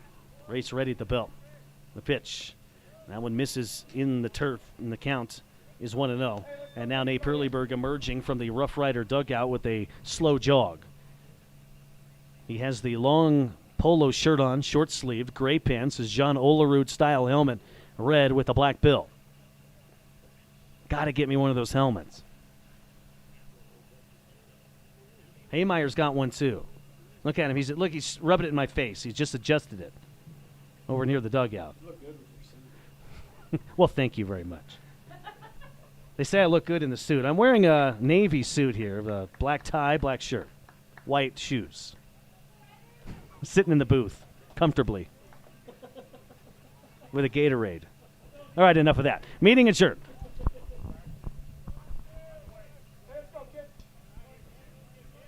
The people at my local radio right now are just like, oh, please shut up. Please quit talking. The stretch from Race in the 1-0. There's a swing and a miss, and the count is 1-1. Don't forget, all games the Rough Riders play here in Laramie will be heard on News Radio 107.5 FM and online at BasonsRadio.com on the KIML stream. Race ready from the bell. The 1-1 offering. That one tails in and catches the inner portion of the plate. It's a ball and 2 strikes to Ashton Armstrong. Runner at first, 2 away. We're tied at 2. Boy, an extra base hit could score a run here, especially with this big outfield, the stretch. The leg kick in the 1-2. Misses high and tight. It's 2-2. Armstrong has the royal blue long socks to his knees, the red and blue New Balance cleats. He's hitting .246 this year. The stretch by Caden. The leg kick in the 2-2. There's a line shot, but it's going to go foul right near the tarp on the side rail, just beyond the Casper dugout first base side.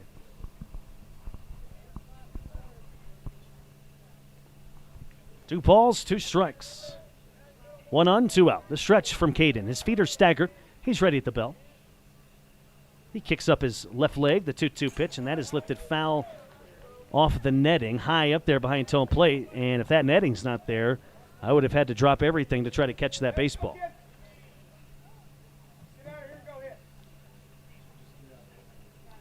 Runner at first, 2 down. The leg kick in the 2-2. He got him looking, belly button a high fastball down the middle. Race got him with a 4-seamer.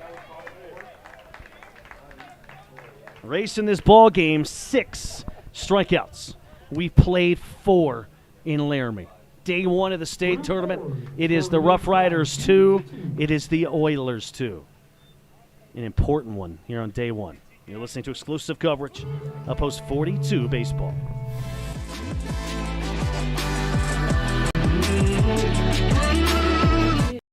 When you lose a tooth? Put it under your pillow. Under my pillow. Like a treasure chest so you could put it in. Why do you do that? Because then the tooth fairy comes. For the tooth fairy. So the tooth fairy can come get them. And then what happens? I get money.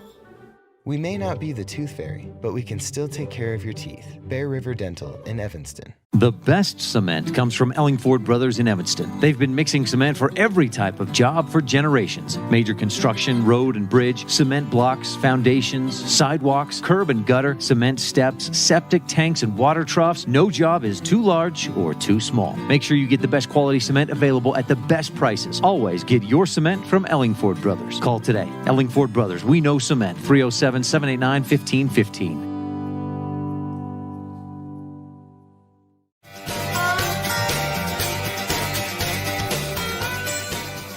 For Casper's Grant Nipper. Nipper a righty. Now Barr is going to play at second base for the Oilers. We're all tied up at 2. We are in the top of the 5th inning. Well, the Wyoming Seatbelt Coalition reminds you to buckle up for life, Wyoming. Every ride, every time. That presented by the Wyoming Seatbelt Coalition. Big thanks to everybody listening, or watching, I should say, at my local radio. Big thanks to everybody listening at News Radio 107.5 FM and online at BasonsRadio.com on the Kimmel stream. You can find a lot of cool things at BasonsRadio.com. Go check it out. Including the Mohawk Soapbox. That's my podcast. Yeah, I'll do a shameless plug. Go to the KIML stream, our stations. Go to podcasts. Click on the Mohawk Soapbox. Boom. There's 9 episodes, and there's 3 quickies on there. It's a bunch of shenanigans. If you don't know what the podcast is about, it's about anything and everything. Anyway, back to baseball. We're tied at 2. We're in the 5th. Nipper ready for his first pitch of the outing. It's to Mason Drube, and it drops in for a strike on the outer portion of the plate. It's 0-1. It will be the 8-9-1 hitters for Gillette here in the 5th. Drube, Martin, and then Race. The leg kick in the 0-1. Now almost hit Mason. He had to twist his body to avoid it, and the count's 1-1. The Riders need a spark late in this game offensively. Nipper ready, the leg kick in the 1-1. Swing and a miss at a pitch. It darted away from Drube. It's 1-2. Again, Gillette's offense has struggled. If you go since the beginning of June, they've only averaged 5.3 runs per game. Now the leg kick and the 1-2 offering. And Drube's going to lift this one down the right field line, and it's going to go foul.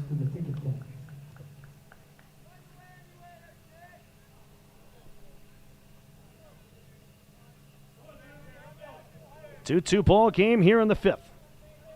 Stretch from Nipper. And the 1-2. Got him swinging with a high fastball. Drube down on strikes. That brings up Dalton Martin, who lined it to right opposite field, but it was right in the vicinity of Wicks, and he made a nice catch. 2-2 ball game, top of the 5th. 1 out, bases empty. Casper's won 5 in a row. Pitch to Martin, stays up neck high, the count 1-0. The Rough Riders in a very difficult schedule in June went just 11-18. In a very tough schedule in July, they're 11-7. Next pitch to Martin. He lines it to right again. Wicks drop steps. He reaches up and makes an over-the-shoulder catch. That is a nice defensive play by Justin Wicks in right field. Man, oh man, tough hitting luck for Dalton Martin. He's hit 2 hard-hit balls, but right in the vicinity of Wicks, and that was a good play.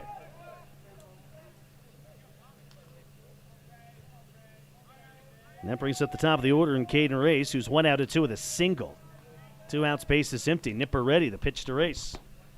And that one drops just a tad outside, the count 1-0. Nipper kind of shook his head there. He wanted that call. It was a borderline pitch.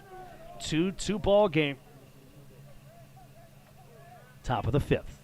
Nipper ready. The late kick. The pitch. And Race hits this one towards center field. It kind of dies up there. Pickett backpedals. He reaches up with his brown glove, and he makes the catch above his royal blue cap. And Casper pitching has retired 10 straight Riders. 7 for Siler Lewis before he made his exit. And now Nipper comes in and gets the Riders in order in the 5th. We go to the bottom of the 5th. It is the Rough Riders 2. It's the Oilers 2. You're listening to exclusive coverage on Post 42 Baseball.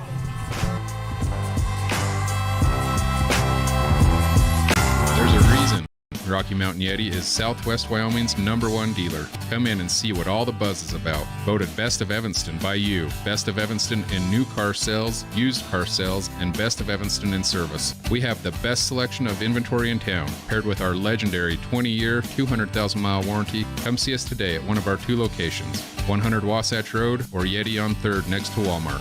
Let us help get you on your next adventure today. Rocky Mountain Yeti, legend driven. Time flies, especially when you're having fun. This is Jeremy Rex, manager at T-Bar S in Evanston. It's hard to believe that we've been here almost a year with our new management team and staff. Did you know that you can have your vehicle detailed, your windshield replaced, chip repair done, or get your trailer refinished or rewired at T-Bar S? Of course, we are a full-service collision repair shop, too. You can even change your oil and your brakes. Visit T-Bar S today. Let T-Bar fix your car. 515 County Road, Evanston.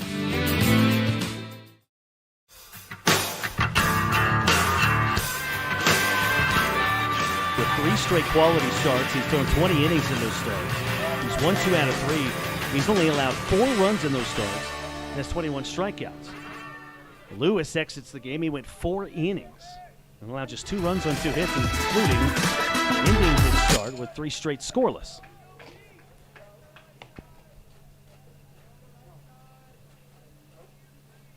Two ball game. getting in the latter stages. Next pitch to Braden Barr. Tapper foul to the right of home plate. Count 0-2 to Barr. Barr 0 for 2 in this ball game. Race with his glove out in front of his face. The leg kick. And the 0-2 offering. And that is lifted towards right center field. Eliason going over. Drew going over. And it drops right in between them. And that is going to be a base hit for Barr.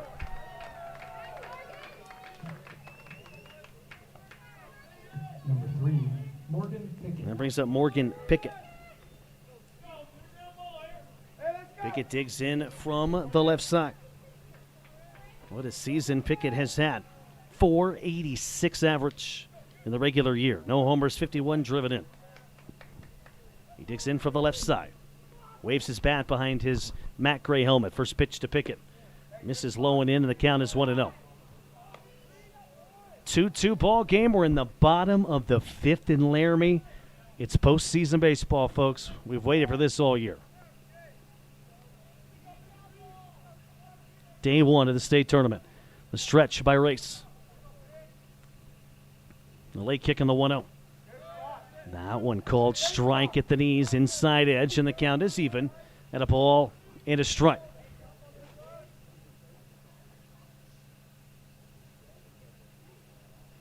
One ball, one strike, one on, nobody out. The stretch from Race. Turns and tosses to first, and back standing right there is Braden Barr. Does not have a big lead over there. Rough Rider infield, Newland at short, Martin at second, double play depth. Schilling playing just a tad in front of the bag at third, Fink holding on the runner. The leg kick, the 1-1 pitch, and that is slapped foul into the pine trees just beyond the Rough Rider dugout. And the count is 1-2.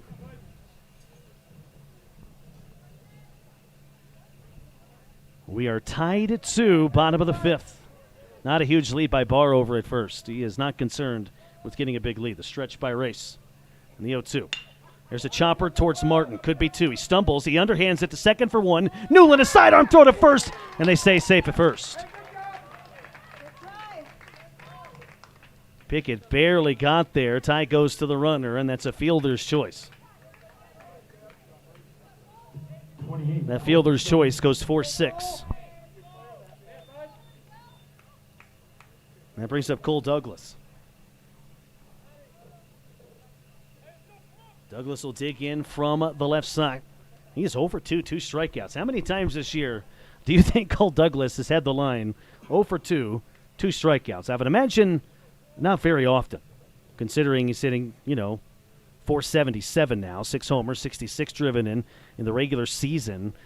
Get this, he had a 6.15 on-base percentage and a 482 average. I'm not the best with math, but that's pretty good. Nate Perleyberg out. He is chatting with one of the umpires. He did not like that last call over at first. They thought he turned the double play. Now Nate, not really in a state of agita as he comes off. He asked a question to the umpire in the field, and he gave a repost, and the conversation is over. Runner at first, 1 down. Douglas at the dish with his blue gloves. Race is ready from the belt. First pitch to Cole. Swing and a miss to the nasty slider. And the count is 0-1. That thing has some tail to it and some dive to it. Not a big lead over at first. Casper has decided they do not want to get picked off. They don't want to run into outs, and considering the way this team hits, that's smart. The leg kick in the 0-1. There's a swing and a miss, another one, and the count is 0-2 to Douglas. That was a four-seamer there by Race. What will he do here? Does it go off speed? Maybe he goes back to that slider? Race has really battled here in this start, putting together another quality start, looking for his 4th straight quality start. He's ready. A high leg kick in the 0-2. He got him swinging with a darting fastball on the outside corner. Race punches his glove. He thought it was the 3rd out. And there's 2 away here in the Casper 5th inning, and emerging from the Rough Rider dugout is 16th-year manager Nate Burleyberg. And he's going to take the ball from Race. They have decided for Caden not to go above a certain pitch count, so they might be able to pitch him later on at the state tournament. So Race will come out of this ball game. He goes 4 2/3, allows 2 runs on 3 hits. And taking his spot will be Matt Newland. We are all tied up at 2. We're live at the state tournament. We'll tell you about Newland next. You're listening to exclusive coverage on Rough Rider Baseball.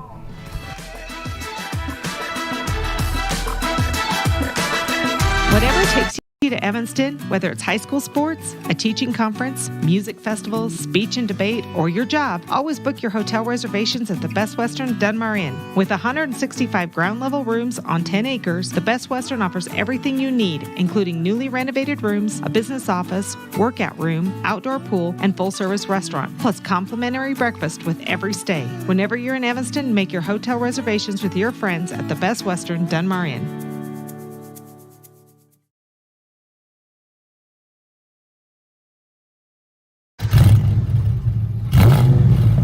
I'm Kendall Roberts with the Wyoming Seatbelt Coalition. Whether your car is a classic car or a new one, buckle up every time. Buckle up for life, Wyoming.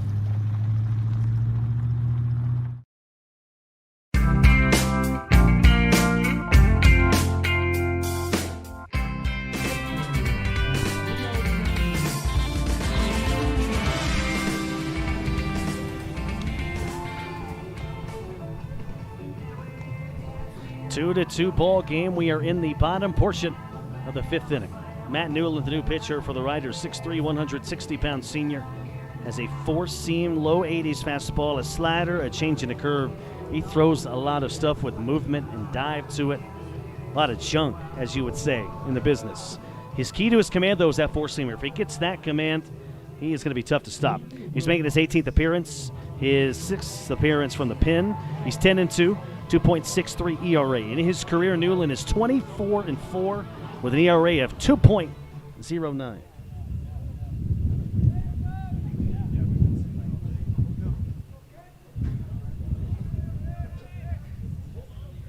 Runner at first, 2 away. Newland ready. And the first pitch incoming. And that one drops in for a strike on the outer portion of the plate. And the count is 0-1.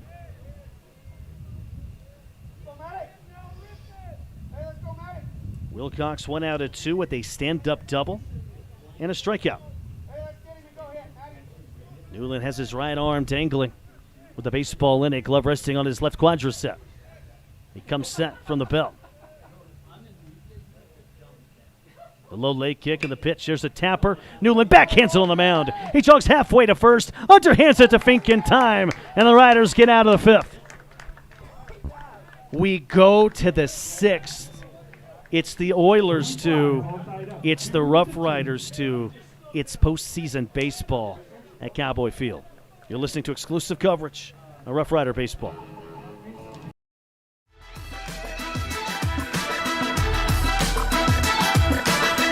Whatever takes you to Evanston, whether it's high school sports, a teaching conference, music festivals, speech and debate, or your job, always book your hotel reservations at the Best Western Dunmar Inn. With 165 ground-level rooms on 10 acres, the Best Western offers everything you need, including newly renovated rooms, a business office, workout room, outdoor pool, and full-service restaurant, plus complimentary breakfast with every stay. Whenever you're in Evanston, make your hotel reservations with your friends at the Best Western Dunmar Inn.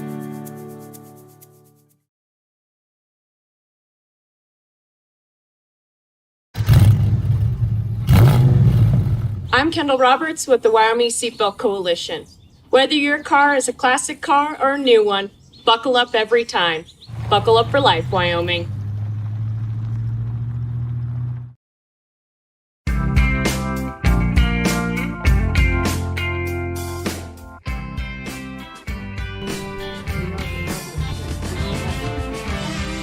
Two-two ball game. We enter the top portion of the 6th inning.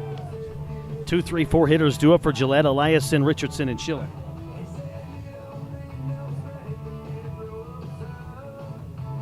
St. Eliason hitting .242, no homers, 38 driven in.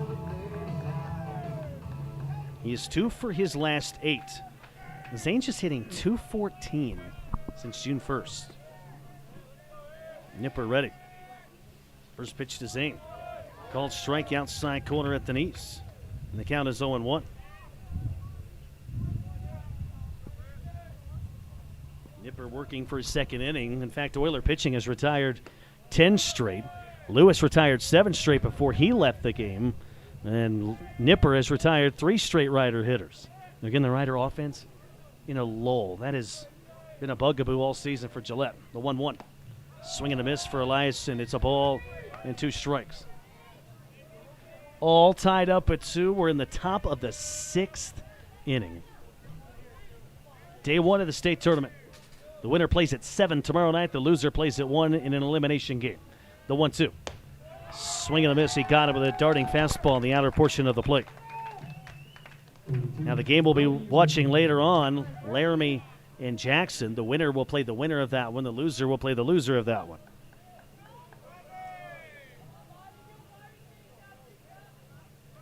And that brings up Brody Richardson, who is grounded out and flied out to center. He does have an RBI. Leg kick and the pitch to Brody. A fastball upstairs chest high, and the count is 1-0. Oilers 2, Riders 2. Top of the 6th. 1 out, base is empty. Brody waves the bat behind his black helmet. 1-0 pitch, misses low and outside. It's 2-0 to Richardson. Brody, the black batting gloves. One of the top hitters in the state, hitting .367. 5 homers, 77 driven in. He's in the midst of a 9-game hit streak.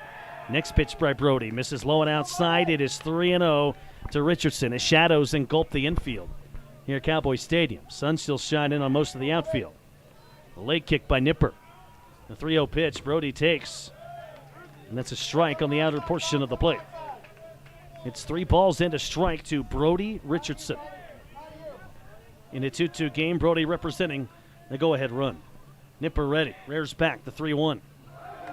That one, breaking ball, drops in for a strike at the knees, and the count goes full to 3-2.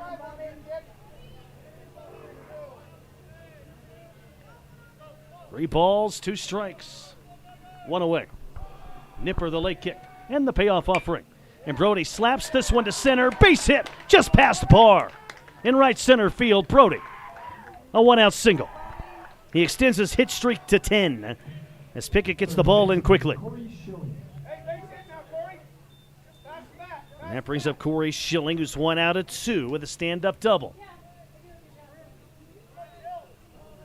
We're in the top of the 6th. The latter stages of this game.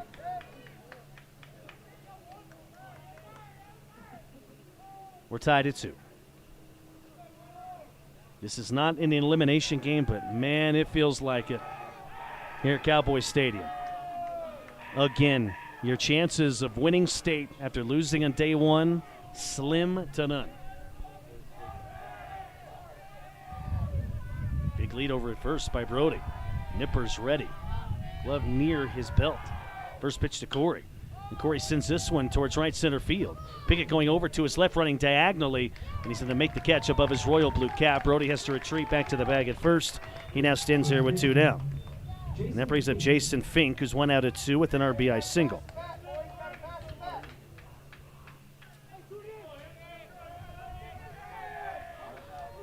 Fink will dig in from the right side with his black stirrup socks, red and white Nike cleats.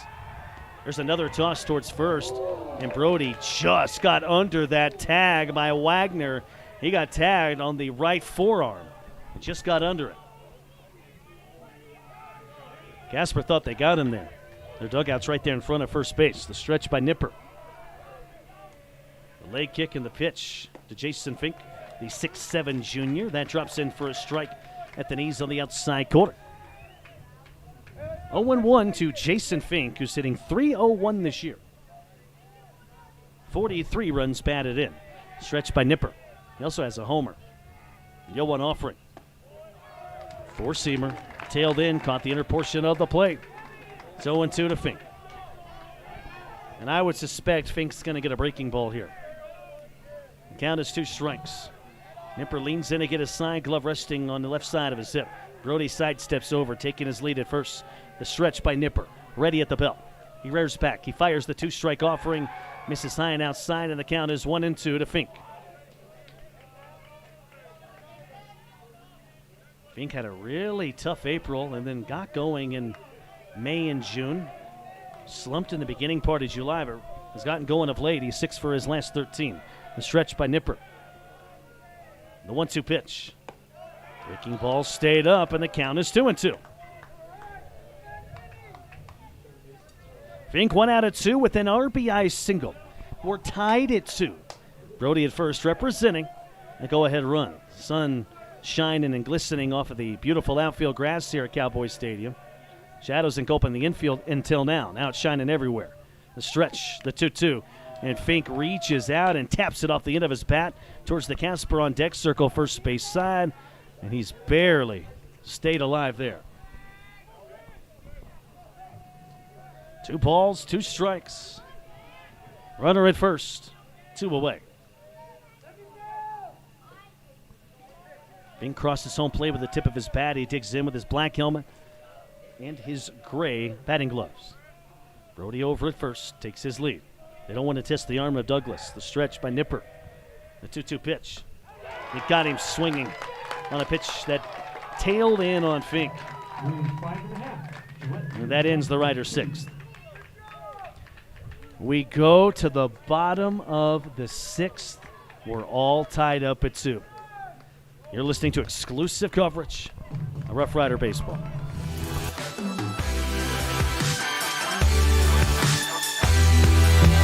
Folks have many reasons to visit Casper, Wyoming every year, whether it's work, high school sports and activity, a romantic getaway, or business meetings. The best place to stay when you're in Casper is the Come On In Hotel and Suites. A beautiful log hotel offers 5 hot tubs, a pool, fitness center, and a fabulous indoor atrium. You can also reserve meeting rooms for your next event, and each stay includes an extended continental breakfast. Reserve your rooms today at the Come On In Hotel and Suites in Casper, Wyoming. Call 307-472-6300. Evanston Regional Hospital is an affiliate of the University of Utah Health. Our partnership builds on a long tradition of collaboration between Evanston Regional Hospital and University of Utah Health. Inside these doors, our dedicated staff is committed to being your caring partner in your healthcare journey. Whether you need an MRI or surgery, are expecting a new baby, or you're having a heart attack, Evanston Regional Hospital is here to help. Evanston Regional Hospital. Healing begins here.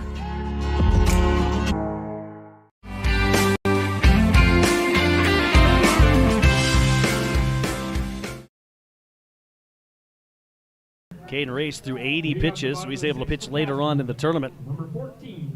He went 4 2/3, allowed 2 runs, so that's the 4th straight quality start by Caden Race.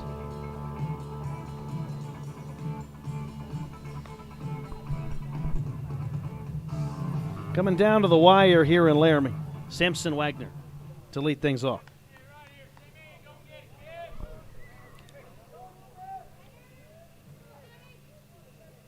Wagner, a stand-up double and a strikeout. He has the long gray pants, the dirty white kicks. Shadows engulfing the entire field now. The late kick by Newland. First pitch incoming. Falls in for a strike. Outer portion of the plate at the knees, and it's 0-1.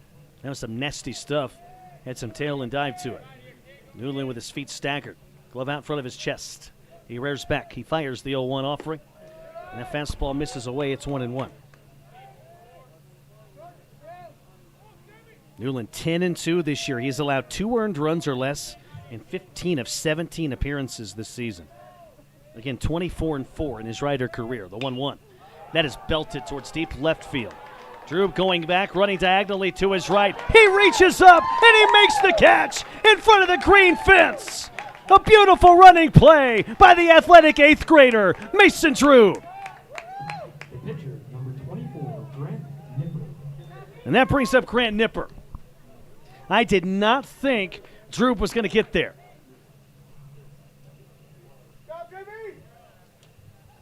And that brings up Nipper, who is 0 for 2 with a strikeout and a ground out.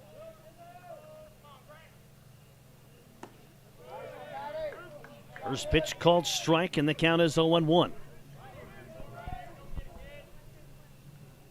It is 2-2. Day one of the state tournament. We're in the bottom of the 6th. Nipper hitting .322, 1 homer, 57 driven in. Newland ready, the leg kick and the 1-1.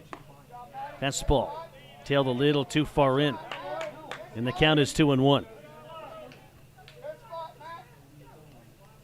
Newland feet staggered right at the edge of the rubber on the left side. Here comes the 2-1 offering.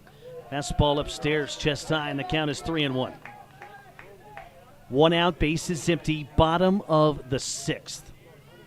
We are all tied up at 2. Newland ready, the high leg kick and the 3-1.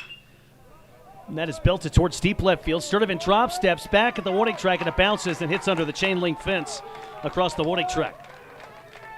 Into the second base with a double is Grant Nipper. So a stand-up double by Grant, and he is in scoring position with 1 out here at the bottom of the 6th.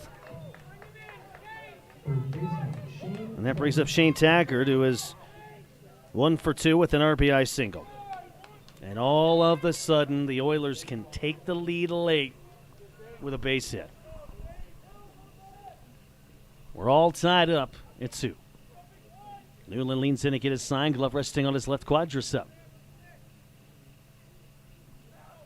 He comes set, feet staggered. The high leg kick in the pitch. And that one, breaking ball, falls in for a strike at the knees, and the count is 0-1. 2-2 ball game, bottom of the 6th, down to the wire here in Laramie. Matt comes set, ready at the belt. A high leg kick, and the 1-0. That's a lifted fly ball down the line. Backpedaling Spink in foul territory. He reaches high above his charcoal gray cap and makes the catch. And that's 2 out here in the Oilers' 6th. Boy, Gillette needed that in a bad way. That brings up Justin Wicks, who's 0 for 2. He's reached on an air twice. We are all tied up at 2. We are in the bottom of the 6th. Go-ahead run for the Oilers is at second base. The stretch by Newland, and he'll step off the rubber. Nipper is the go-ahead run. He'll take his lead. He's got the long royal blue socks on, the royal blue and white cleats. It's all up to Wicks for Casper. Newland comes set, the high leg kick, the pitch to Wicks. A fastball, strike called outside edge, and the count is 0-1. A four-seamer there by Matt Newland. Newland more of a finesse guy than a power guy. He does a good job of hitting his spots. That's why he's 10-2 this year. Newland comes set, ready at the belt. The 0-1 offering. Fastball, strike call, just above the belly button down the middle, and the count is 0-2. No balls, 2 strikes. Newland this year, 7-2 against quality opponents. He's had a great season. Would love to get out of this inning. Give the Riders a chance in the 7th. The stretch by Newland here on the bottom of the 6th in a tie game with a runner at second. He's ready at the belt. He's going to cock his right arm. The 0-2 pitch. Line drive. Ray sleeps and he makes the catch above his gray cap to end the inning. Nice defensive play by Caden Race at short. And the Riders, with good defense, get out of the 6th. And they keep it tied. We move on to the 7th inning in this state tournament ball game. It's the Rough Riders 2. It's the Oilers 2. It's day 1 of state. You're listening to exclusive.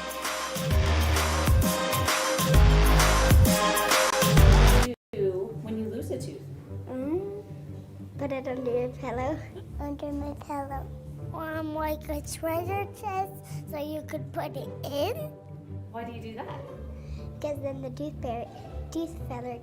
tooth fairy comes for the tooth fairy, so the tooth fairy can come get them. And then what happens? I get money. We may not be the tooth fairy, but we can still take care of your teeth. Bear River Dental in Evanston. As your local Ricoh, Toshiba, and Sharp dealer, Mountain West Business Solutions represents quality office equipment that lasts. We work with each client to understand your workflow, your goals, and your bottom line. Whether you lease or purchase office equipment, we have many ways to work with you to provide the best products at the best value. We also service and provide supplies for HP printers. Call Mountain West Business Solutions today. Let us help you find the best solutions for you and your business.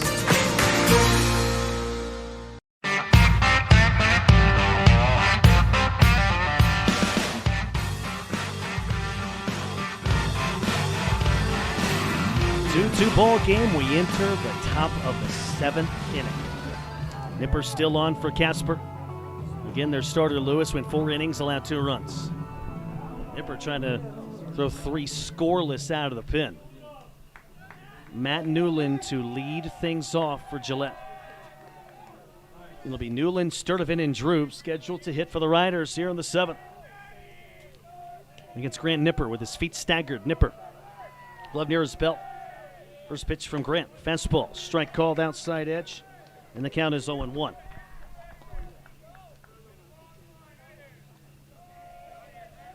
Nipper ready. Glove near his belt. Here comes the 0-1. Newland a check swing, but it's called strike anyway on the outer edge. It's 0-2.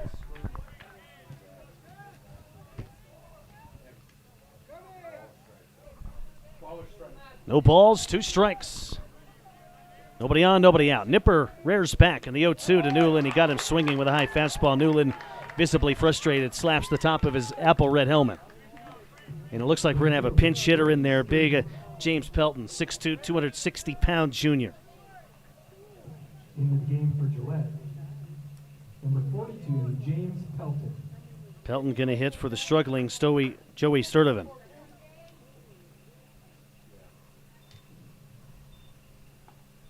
Pelton is 2 for his last 21.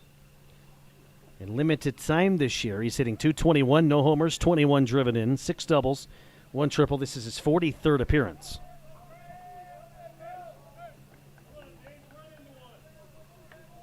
Sturdivant, by the way, was 0 for 2 strikeouts. So Pelton comes to the dish. Right-handed batter representing the go-ahead run. First pitch to James incoming. That's a fastball bounced off of home plate, and it hit the home plate umpire, well, in a place you don't want to get hit.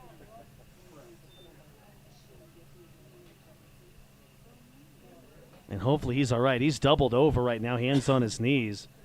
And the strikes call might be like, strike. You never know.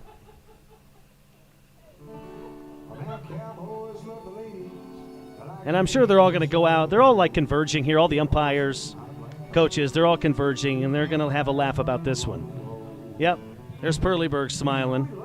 Everybody's smiling now. Well, at least he's not a young umpire. He doesn't have to worry about kids.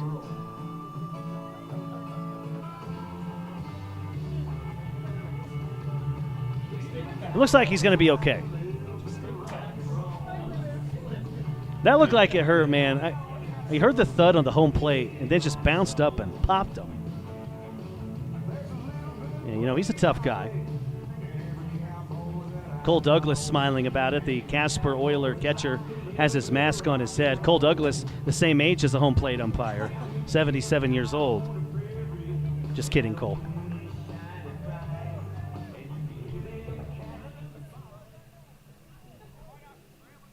Well, that was fun for a lot of people, but not the home plate umpire. 1 ball, no strikes. 2-2 game. Pelton at the dish. Nipper ready. The late kick and the 1-0. And that one misses low in the dirt. 2-0 to James Pelton. He's 260 pounds. He's got the potential to have some pop in his bat. He just needs more at-bats. Mason Droop on deck. 1 out, base is empty. Nipper ready. The 2-0 to Pelton. That one tails a little too far low and outside. It is 3-0 to James, and I would not be shocked if Pelton gets the green light on 3-0. Nipper ready. Rears back. The 3-0 pitch. Pelton takes ball 4 away, and the Riders have a base runner. Pelton representing the go-ahead run here in the 7th with 1 out. And we may have a pinch runner here for the 260-pound Pelton. Center fielder, Mason Drew. And we will. Colston Cluck will run for Pelton as James, the junior, does his job. Colston Cluck, another junior, will pinch run. He's speedy. He's over at first with one away. The question is, do you test the arm of Douglas? That's living dangerously. That's risky business. I personally don't think they will do that. Drew digs in from the right side. There's a good-sized lead by Cluck over at first. 2-2 tie in the 7th. The stretch for Nipper. Pitch to Drew. Waves and misses at a breaking ball, and the count is 0-1. Drew has walked and he has struck out. Big moment in this game. Go ahead, run at first. One away. Colston Cluck at first representing the go-ahead run. We're in the top of the 7th. The stretch by Nipper. Feet staggered. Leg kick in the 0-1 pitch. Drew waves and misses at that one. Had a pitch on the outside corner, and the count is 0-2. Mason, 6'3", 175-pound 8th grader, getting signs from 16th-year Rough Rider manager Nate Perleyberg. There's a toss to first. Cluck back easily with a head-first dive, getting his right hand on the bag before Wagner applied the tag. The stretch from Nipper. He's ready at the chest. And the 0-2. Line shot, base hit. It's a fair ball down the left field line. Cluck going first to third. Ball bobbled by Armstrong, but Cluck's going to stay at third. And Mason Drew, the 8th grader, a stand-up double. And now the Riders in business. Runners at second and third. One away and a chance to take the lead in Laramie. And that brings up Dalton Martin, who's had some tough hitting luck in this game. He's hit 2 balls hard to Wicks. One went right to the chest of Wicks where he snagged it. The other was a nice over-the-shoulder catch by Wicks. And that might do it for Nipper. Coach Galen out there to have a chat. His entire infield is coalesced around the pitching rubber. He has not made a change as of yet. How big was that double by Mason Drew? And now the Riders have speed on the bases. A single more than likely would score 2. Now, I say that. Keep in mind the Oiler outfield playing kind of shallow in this big outfield. But Drew has speed. So more than likely it would score, depending on how hard the ball is hit. The go-ahead run is at third. The Riders have an insurance run at second. We're all knotted up at 2 in the 7th. What more could you ask for here in Laramie for some state baseball, huh? I'm glad you're here with me. Yeah, maybe a breeze. They're asking for a breeze in the booth up here. Guys, not sitting in the sun, asking for a breeze. All right, Drew takes his lead at second. Cluck takes his lead at third. Nipper comes sec, love near his midsection. Martin at the dish. First pitch to Dalton. There's a bunt. He popped it up. It's caught by Nipper. He's going to run to third, and he throws it to Wilcox for the inning-ending double play. Martin popped up the bunt, and Nipper did the rest. And the Riders squander an opportunity in the 7th. We go to the bottom of the 7th inning. Casper needs 1 to win it. Day 1 of the state tournament. You're listening to exclusive coverage of Rough Rider baseball. Can the Riders send this thing to extras? We find out next.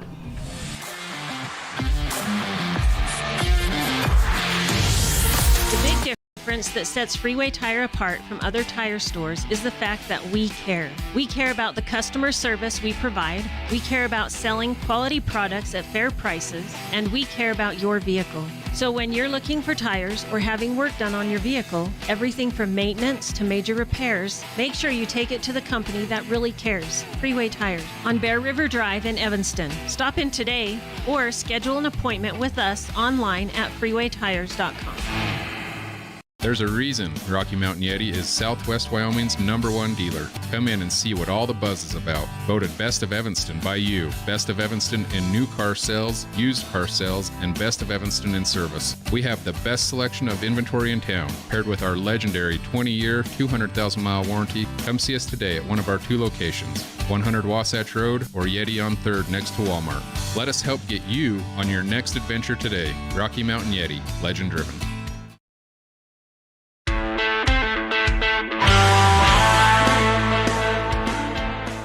9-1-2 hitters up for Casper here in the bottom of the 7th. They need 1 to win it.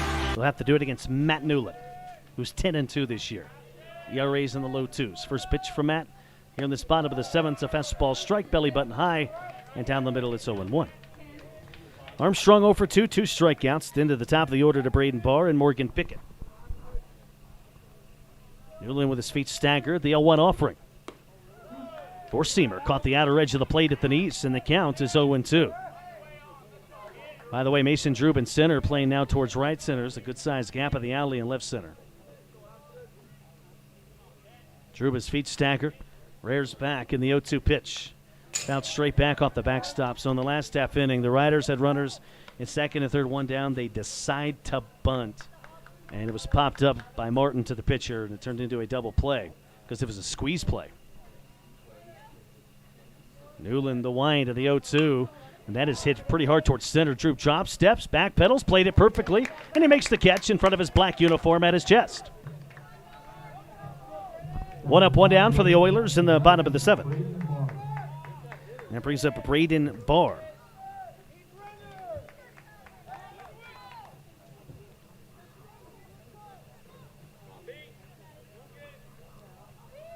Barr digs in. He's got a single. He's 1 out of 3. First pitch to Braden. Four-seamer caught the inner portion of the plate at the knees, and the count is 0-1. 2-2 ball game, bottom of the 7th. The wind is still here in Laramie. Leg kick by Newland, the 0-1. Breaking ball drops too low at the shins. It's 1-1. How many times can you say the wind is still in Laramie? You can feel the tension because of it. The wind from Newland. The 1-1, and that is lifted deep down the right field line. It's going to hook foul and well out of play. That went beyond the batting cages. A ball and 2 strikes to Barr. 1 out, base is empty. Newland will push off his back right foot, explodes to the mound. The 1-2 pitch, a breaking ball that is a bit low as he hit the dirt. It's 2-2.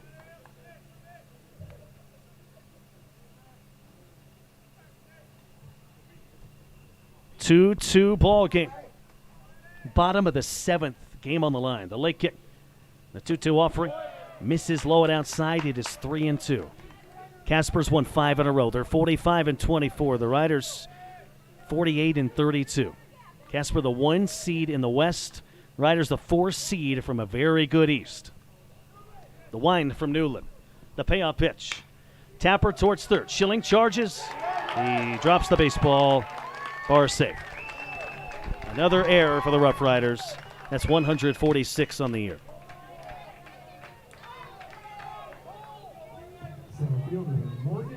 That brings up Morgan Pickett with 1 on, 1 out, and I would surmise that Race and Martin, the middle infielders for Gillette, will come in a tad and be a double play depth.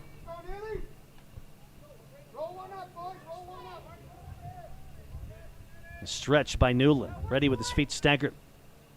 The leg kick in the delivery. There's a fastball. Misses away, and the count is 1-0.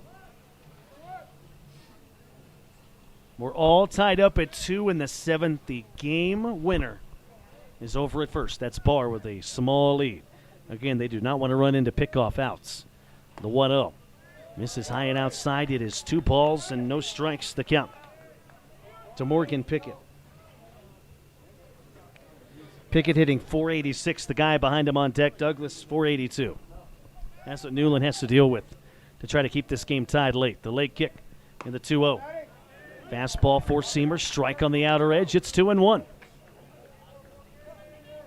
Drube in center, still shaded a tad towards right center.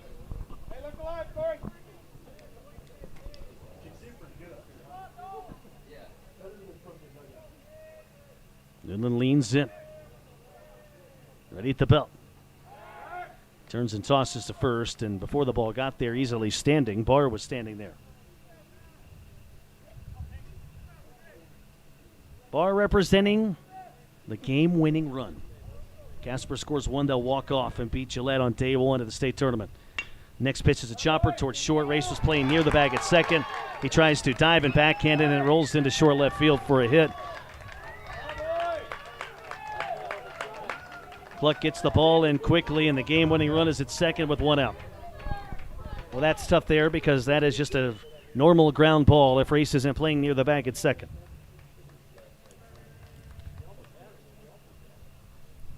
And now Nate Perleyberg out there, and looks like he's going to take the ball from Matt Newland. And we'll see who he gives it to here. Looks like he's going to give it to Jason Fink. So Jason Fink, your new pitcher, is going to try to keep this game tied and keep the Oilers from walking off on day one of the state tournament. We're tied at 2. It's the bottom of the 7th. And although this is not an elimination game, it sure feels like one. You're listening to exclusive coverage on Rough Rider Baseball.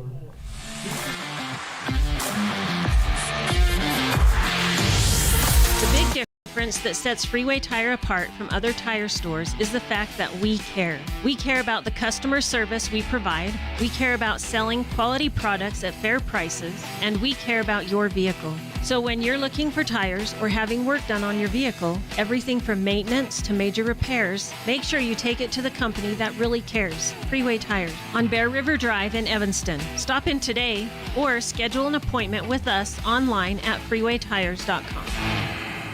There's a reason Rocky Mountain Yeti is Southwest Wyoming's #1 dealer. Come in and see what all the buzz is about. Voted Best of Evanston by you. Best of Evanston in new car sales, used car sales, and Best of Evanston in service. We have the best selection of inventory in town, paired with our legendary 20-year, 200,000-mile warranty. Come see us today at one of our 2 locations, 100 Wasatch Road or Yeti on 3rd next to Walmart. Let us help get you on your next adventure today. Rocky Mountain Yeti, legend driven.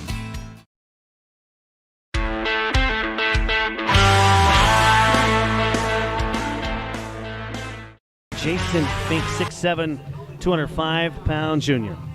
Mid-80s four-seam fastball, a change and a curve. He has 3 saves and 3 save opportunities. He's going to try to keep this game tied here as the Oilers have the game-winning run at second. They have 2 on. They have 1 away. Errors have been absolutely costly for Gillette. They have 3 costly errors, and they've also had another mishap that was not counted as an error. In Jason Fink's first 6 appearances, he had a 6.46 ERA. Since then, in his last 13 appearances, a 3.17 ERA. On the year, he's 3-7, 3.99 earned run average, 96 strikeouts, 41 walks. Mason Drew. In center field for Gillette, Matt Newland. On at first base for Gillette. So Matt Newland now the new center fielder for the Rough Riders. Golson Cluck out in left. Drube is now in right. New first baseman Brody Richardson. Zane Eliason behind the dish. Well, the game's on the line, and if you're Gillette, the guy you don't want at the plate when Casper needs a hit is at the plate. That is Cole Douglas. And as far as this game is concerned, Cole is due. He's got the long beard, the long curly hair, the orange-red batting gloves. He digs in. He's hitting .477. Fink leans in to get his sign.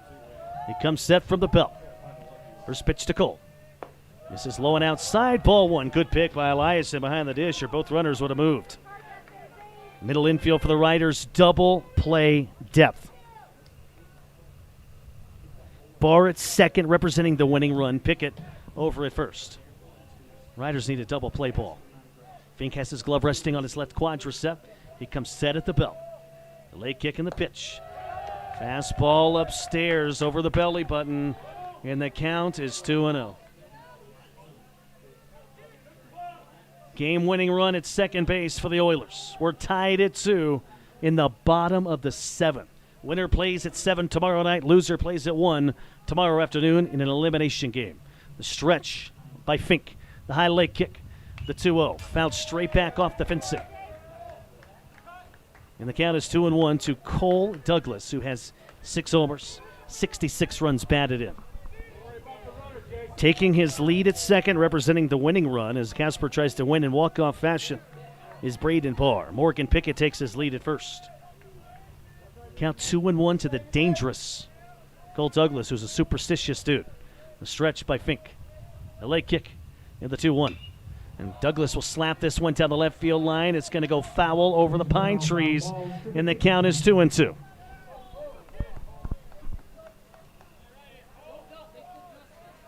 Perfect scenario for the Riders would be a double play ball. Or you get the lead runner somehow at third. That'd be another good scenario. Or a strikeout of some sort, or a pop out. The stretch by Fink. He's ready at the belt. The high leg kick and the 2-2. Line shot down the right field line, but it's going to hook foul. Still 2-2 to Cole Douglas. He pulled it just a little too much there. A hit from Douglas could win the game in walk-off fashion for the Oilers. Day one of the state tournament. It's extremely difficult to lose on day one and come back and win a state championship. That's how important this ball game is. The count 2-2. Fink comes set at the belt. Looks at the game-winning run at second. The high leg kick. 2-2 pitch misses low in the dirt. And the count goes full to 3-2. Gillette trying to knock off the 1 seed from the West. But they have work to do. Game-winning run at second. The stretch by Fink. He cocks his right arm. The payoff pitch. He got him swinging with the change. A beauty by Fink. 2 outs here in the 7th. And that brings up Caden Wilcox. Wilcox, 1 out of 3 with a stand-up double. If he gets a double here, the Oilers will walk off with a victory. Game-winning run at second, 2 away. We're tied at 2. Bottom of the 7th. Game on the line. The stretch from Fink. Ready at the belt. The high leg kick and the pitch. Foul tipped into the glove of Elias, and on the pitch it died on the hitter. And the count is 0-1. Fink, a mid-80s fastball. No balls, 1 strike, 2 on, 2 out. Game-winning run at second base. Tied at 2 in the bottom of the 7th inning. Round 1 of the state tournament. The stretch by Fink. He's ready. Time call.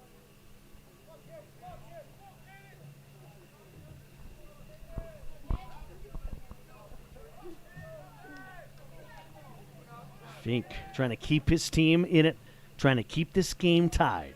He comes set at the belt. The leg kick. The 0-1 offering.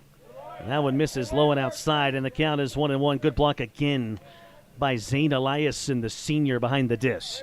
He shifted over to his right to block that ball. Game-winning run at second, 2 away. The count is 1-1. Fink leans in to get his sign. 2-2 ball game. The stretch from Fink. The 1-1. Fastball high and tight. It is 2-1. Fink, the third pitcher used for the Rough Riders in this game. They desperately want to get out of this round 1 with a win. The winner will play the winner of the Jackson and Laramie winner. The loser will play the loser of that game. In an elimination game tomorrow, the leg kick by Fink. The 2-1 pitch. 4-seamer, strike called at the knees. And it's 2-2. Fink 1 strike away from getting out of this predicament. Game-winning run at second. 2 away. We're tied at 2 in the bottom of the 7th. Game on the line at Cowboy Field in Laramie. Fink leans in to get his side. His glove rests on his left quadricep. Now he comes set at the belt. Feet staggered. Cocks his right arm. The 2-2 and time called. Another late time granted. 2 balls, 2 strikes. Game-winning run at second. 2 on, 2 out. Fink's glove is on his left quadricep. Sun shining again here at Cowboy Stadium. Fink comes set at the belt. He rears back. He fires the 2-2. He got him looking. A darting fastball. Outside corner. Fink screams out in jubilation. And we got extra innings. at the state tournament in Laramie. It's Casper 2. It's Gillette 2. You're listening to exclusive coverage of Rough Rider Baseball.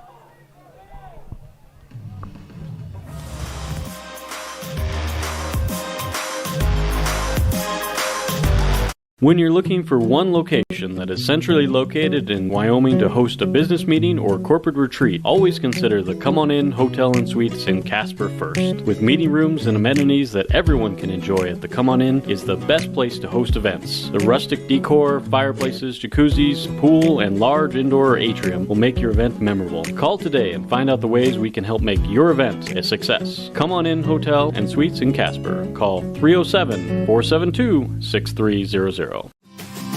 The importance of saving and learning how to use money wisely can be taught from a very young age. At Trona Valley Federal Credit Union, we offer youth accounts to help kids learn to save, borrow, and spend responsibly. Our youth accounts are special, just like the kids in our community. Check out our See You Grow, See You Learn, and See You Prosper accounts for kids 0 to 18. These accounts are great to start managing finances. Open a youth account today for $1. TronaValley.com, member NCUA.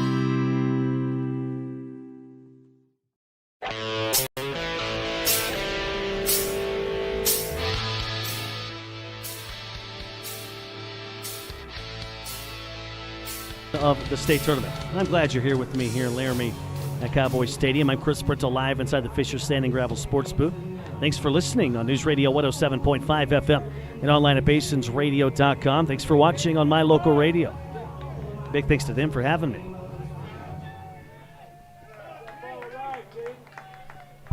By the way, the Wyoming Seatbelt Coalition reminds you to buckle up for life, Wyoming. Every ride, every time.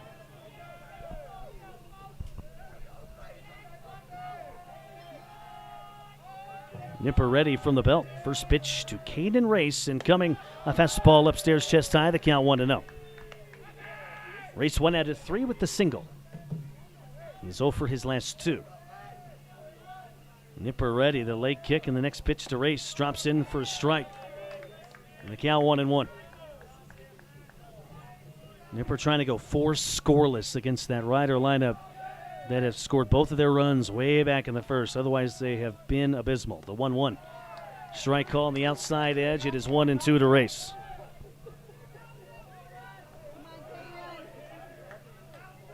Nipper ready at the belt with his black glove. He kicks up, pushes off his back right foot, and the 1-2 pitch sails too high. Douglas had to get out of his stance to catch it. 2-2 to Race. Race has the white batting gloves on, the off-white cleats, shiny red Nike swoosh on the cleats. Nipper ready. Beats Stackert at the 2-2 to Caden. Breaking ball stayed up, and the count is full at 3-2 to Race. Casper thought that was strike 3.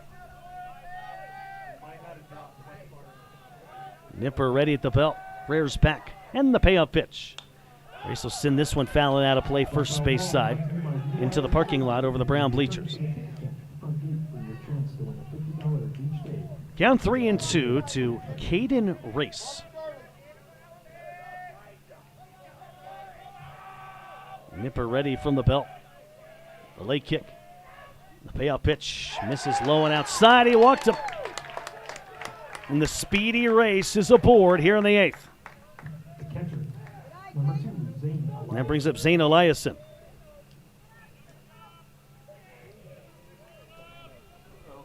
Eliason digs in from the right side of the dish.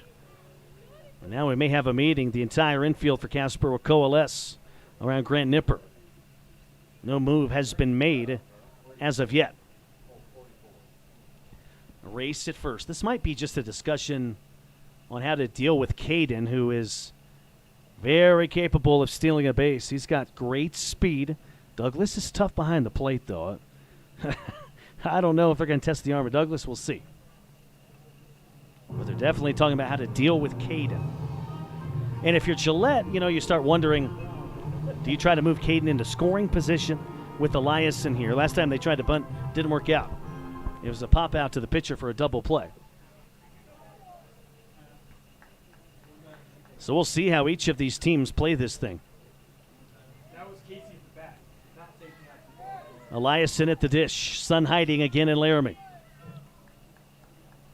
A crow flying above center field now. He wants to take in the action. He's like, wow, this is a good game in extras. And now another crow. He's like, wait, we're in extras. It's tied at 2. Gillette Casper, day 1 of the state tournament. Race sidesteps over at first. The stretch by Nipper. First pitch to Elias, and a great bunt down the first baseline. Wagner charges. He reaches out. He didn't get Zane. Zane jumped around him, and he's safe at first. He missed him with the tag, and the Riders have 2 on. Nobody out here in the 8th inning. And Big Brody Richardson at the dish, and now they want to chat. And what Coach Galen wants here, he wants the umpires to converge and see who saw what. I think that's fair. From my standpoint, I'm way up in the press box. I thought he missed him, but man, it was close. The best guy with the best view is the first base umpire, and he's set safe. Now, I will tell you this. The home umpire behind the dish, he may have saw a tag, so his opinion is extremely critical. Now, the other guy coming in, his opinion useless. He has a horrible view. He couldn't see the tag, and yes, it's safe at first. And some boos by the Casper faithful sitting to my right. And the Riders have 2 on, nobody out. A golden opportunity for Gillette. Brody Richardson at the dish. He extended his hit streak to 10 games.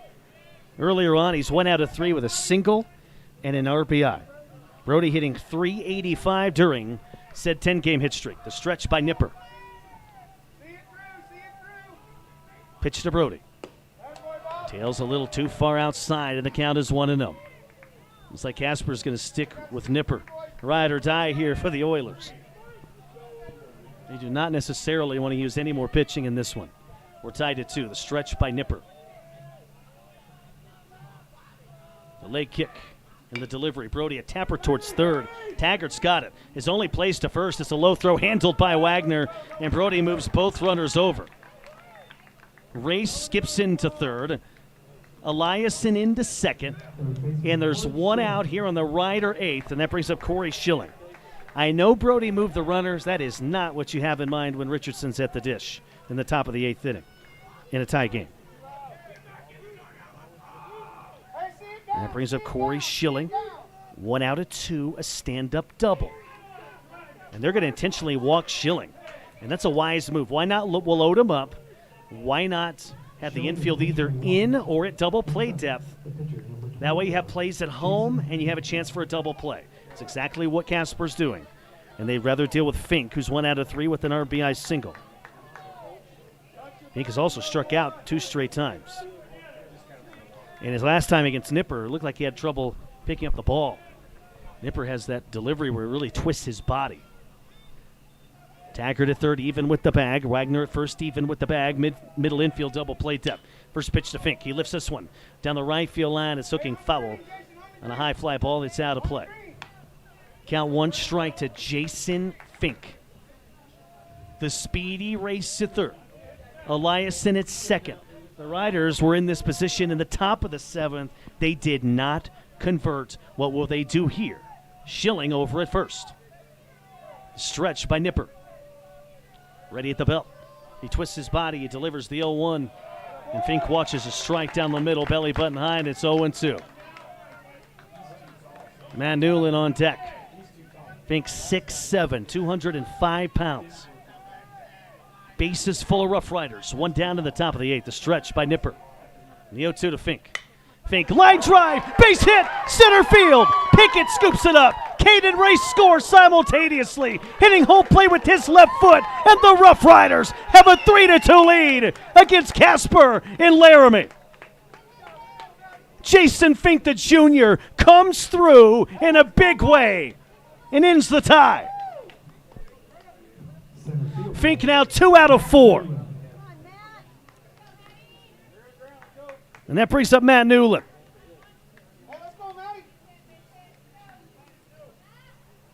Newland 0 for 3, 2 strikeouts and a fly out to center. Base is still full of Rough Riders. Eliason takes his lead at third. Brody takes his lead at second. Fink takes his lead at first. Stretched by Nipper. The pitch to Newland. Breaking ball. Falls in for a strike on the inner portion of the plate. And the count is 0-1. Newland, the apple red helmet, the black bill, the black stirrup socks. Drama here in Laramie at Cowboy Field. Extra innings, 3-2 riders. The stretch from Nipper, in the 0-1. And Newland will hit this one, a blooper towards left. Armstrong started up. He retreats back. He reaches up, and it drops over his head.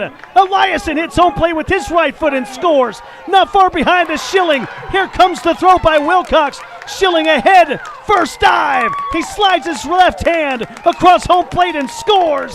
And the Rough Riders have a 5-2 lead. The Rider offense breaks loose here in the top of the 8th. That's a 2-run double by Matt Newland. In for 42, right? This is the runner. Number 12, Colson Cluck. And that brings up Colson Cluck. Well, we know the story of Cluck's season. He hit .454 in April. Was one of the hottest hitters in the state. And since that point, he's hitting .129. Larst is starting position. Stretch from Nipper. First pitch to Cluck. Infield in, he waves and misses at a fastball. And the count is 0-1. 5 runs, 7 hits Riders. 2 runs, 8 hits Oilers. We're in the top of the 8th. Extra inning ball here at Cowboy Stadium. Nipper has his glove resting on the left side of his hip. He comes set at the belt. The leg kick in the 0-1. There's a high popper, first base side. Wagner going over near the tarp. And he runs out of room. It lands near the Cheyenne Sixer players over there stretching out as they will play Rock Springs after this one. Cheyenne, the clear favorite to win state. Now the two teams, in many opinions, that are the number 1 contenders are playing right now. It's 5-2 Riders. We're in the top of the 8th. The stretch by Nipper. Pitch to Cluck. He lines this one towards right field. Wicks coming up, running diagonally to his right, and he makes the catch at his knees. That's a nice play by Wick. Fink unable to go. He did tag, but he'll stick around at third. Well, Wicks has made some nice defensive plays out and right on some hard-hit balls that he had no time to think about. And that brings up Mason Drew. 2 away here in the Rider 8th inning. Drew 1 for 2, a walk and a stand-up double for the 8th grader. That double was huge, but the Riders did not convert in that 7th. The stretch from Nippers. The sun is out again, shining bright. First pitch to Drew. He reaches and misses a pitch that tailed away from him, and the count is 0-1. Fink is at second. Newland is at third. It is 5-2 Riders. They've scored 3 here in the top of the 8th. Nipper has his glove resting on the left side of his hip. He'll come set. He twists his hips. He fires the 0-1. And Drew waves and misses at that one at the shins. I believe it was foul tipped into the glove of Douglas. And the count is 2 strikes on Mason Drew. Fink takes his lead at third. Newland takes his lead at second. 5-2 Gillette. The stretch by Nipper. And the 0-2. Misses low and outside. 1-2 to Mason.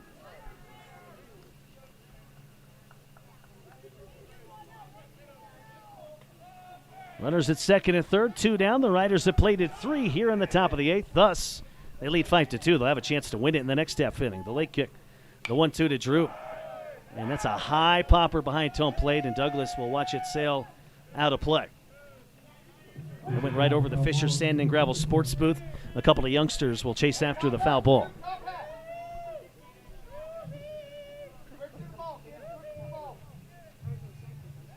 Is it how it works? If they bring a foul ball up here, I get candy or something?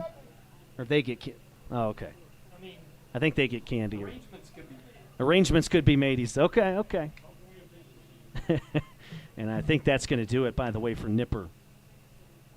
They want to keep him to a certain pitch count as well. Nipper very frustrated right now. You know, he came out on all cylinders. He pitched 3 1/3 scoreless, and the Riders got to him late in this game. We're in the top of the 8th. It's Gillette 5.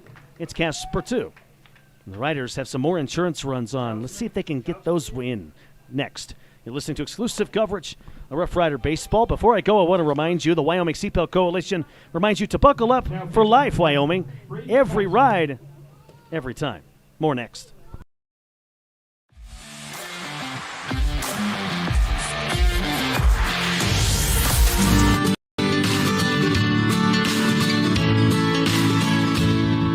America keeps moving, and Auto Farm Chevrolet is here to help you keep rolling.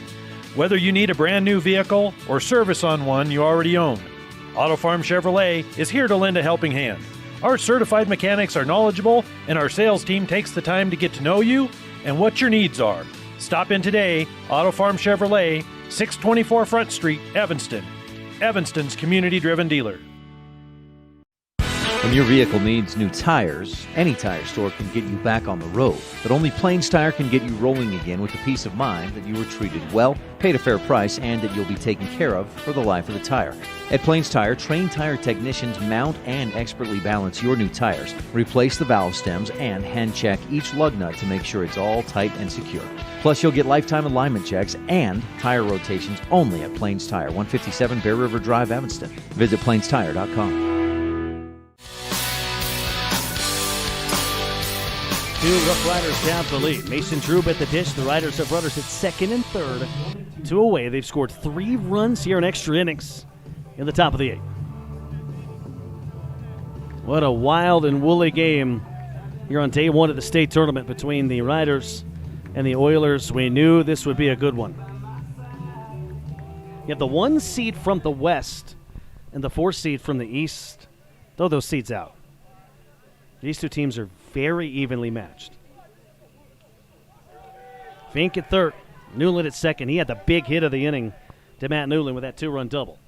Pitch to Drew, and that is lifted foul behind home plate off the fencing. It's 1-2. Kotzman, the new pitcher for the Oilers. Brady Kotzman, 2-3 this year. 5.15 earned run average. Grant Nipper now out in left for the Oilers. With their royal blue caps, the orange C on the caps. Orange unis, gray pants. Kotzman is ready. Glove near his chest. The 1-2 pitch. Stayed up on Drew, but it's 2-2. Fink is third. Newland is second. 5-2 Riders. Boy, do the Riders throw Fink out there to try to finish this thing off? In the next half inning, we'll see. The 2-2 pitch, that is lifted towards left field, hung up there. Nipper going over to his left back pedals. He makes the catch in front of his orange jersey at his chest. That ends the inning. The Riders score 3, and they have a chance to close things out next. It's the Rough Riders 5. It's the Oilers 2. Will the Riders hang on? You're listening to exclusive coverage on Post 42 Baseball.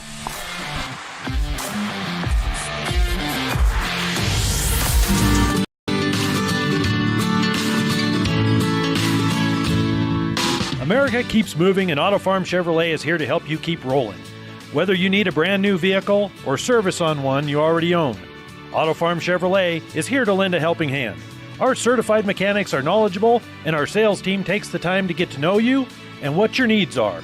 Stop in today, Auto Farm Chevrolet, 624 Front Street, Evanston. Evanston's community-driven dealer. When your vehicle needs new tires, any tire store can get you back on the road. But only Plains Tire can get you rolling again with the peace of mind that you were treated well, paid a fair price, and that you'll be taken care of for the life of the tire. At Plains Tire, trained tire technicians mount and expertly balance your new tires, replace the valve stems, and hand check each lug nut to make sure it's all tight and secure. Plus, you'll get lifetime alignment checks and tire rotations only at Plains Tire, 157 Bear River Drive, Evanston. Visit plainstire.com. 5-2, Rough Riders have the lead. They have a chance to end this thing here. They need 3 more outs. Jason Fink on to try to get his 4th save in as many opportunities this year. Samson Wagner to lead things off for the Oilers. It'll be the 5, 6, 7 hitters. Wagner, Nipper, and Taggart scheduled to hit. Fink got out of the bottom of the 7th. Remember, he had a game-winning run at second with 1 out. Came in and shut down Casper. First pitch from Fink, a fastball. 4-seamer, outside edge, strike 1. The winner moves on to play at 7 tomorrow night in the winner's bracket. The loser will be in the loser's bracket tomorrow at 1 in an elimination game. The late kick by Fink, and the 0-1 offering. And that one tailed a little bit too far in, and the count is 1-1. Sun shining bright here in Laramie. High leg kick and the 1-1 pitch. Fastball strike outside corner, and the count is 1-2.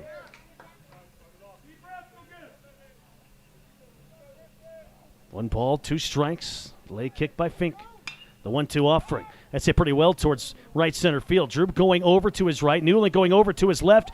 And diving and making the catch is Matt Newland diving to his left.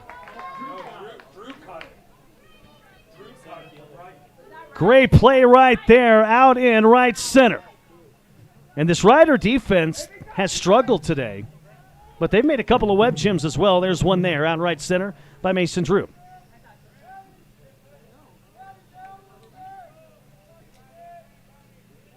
Man, oh man. Drew covers a lot of ground. Casper down to their final 2 outs. A late kick by Fink. First pitch, a fastball neck high. The count 1-0.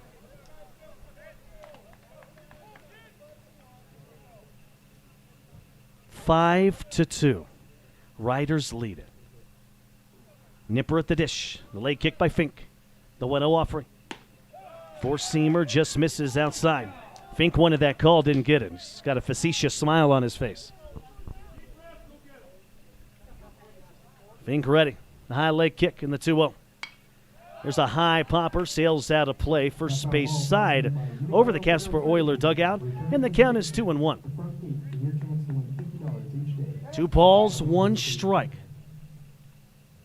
1 out, nobody on in the Oiler 8th. The 2-1 upstairs. The count 3-1.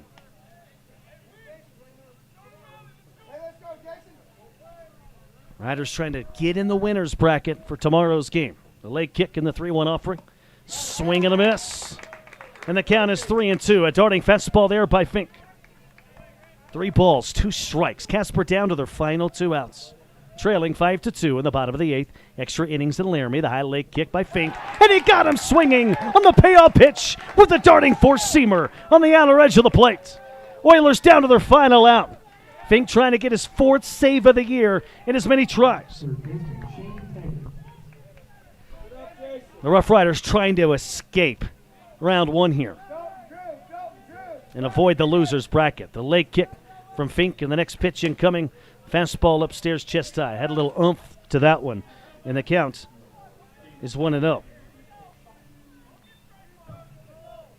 It's all up to Shane Taggart for Casper. He's got an RBI single. He's 1 out of 3. Next pitch too high, chest high. It's 2-0.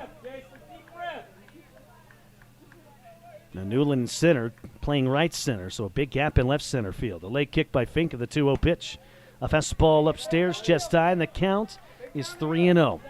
5-2 Gillette, bottom of the 8th inning.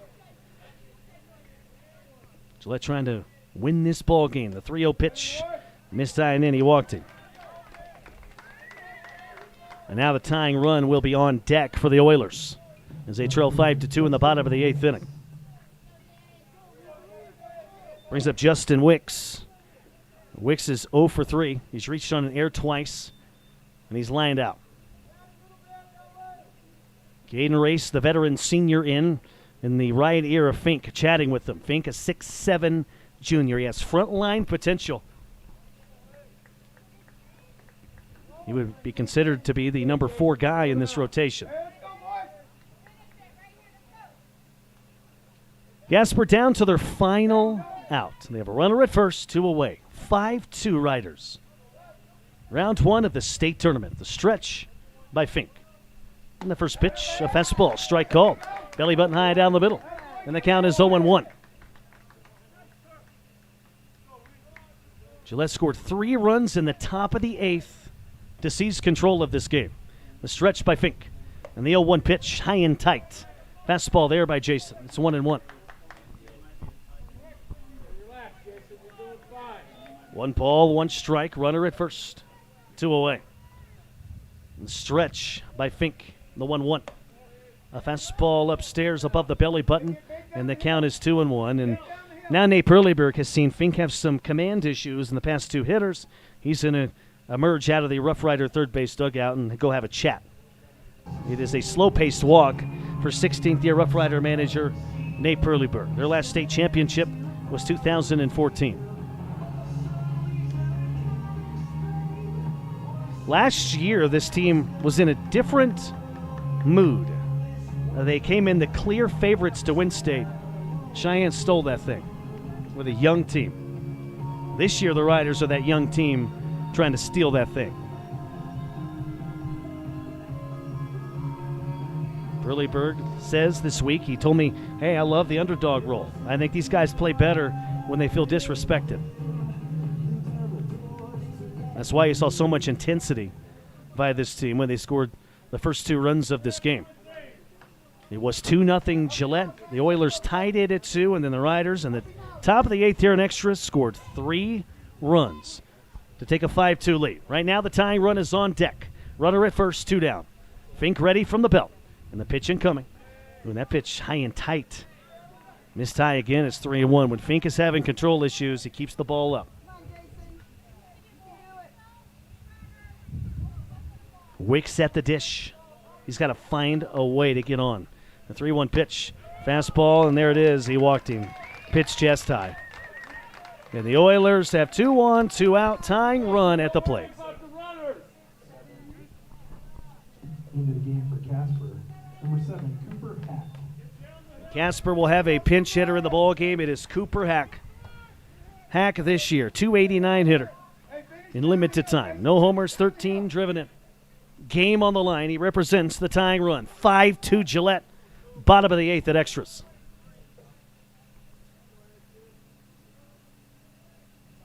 First pitch incoming to Hack. Strike called at the east. And the count is 0-1. Nipper at second. Wicks at first. 2 down. 5-2 Gillette, bottom of the 8th. Fink with his feet staggered. Cocks his right arm. The 0-1 offering. That is lifted opposite field. Foul out of play over the pine trees. First base side. And the Oilers down to their final strike as they're just trying to stay alive here.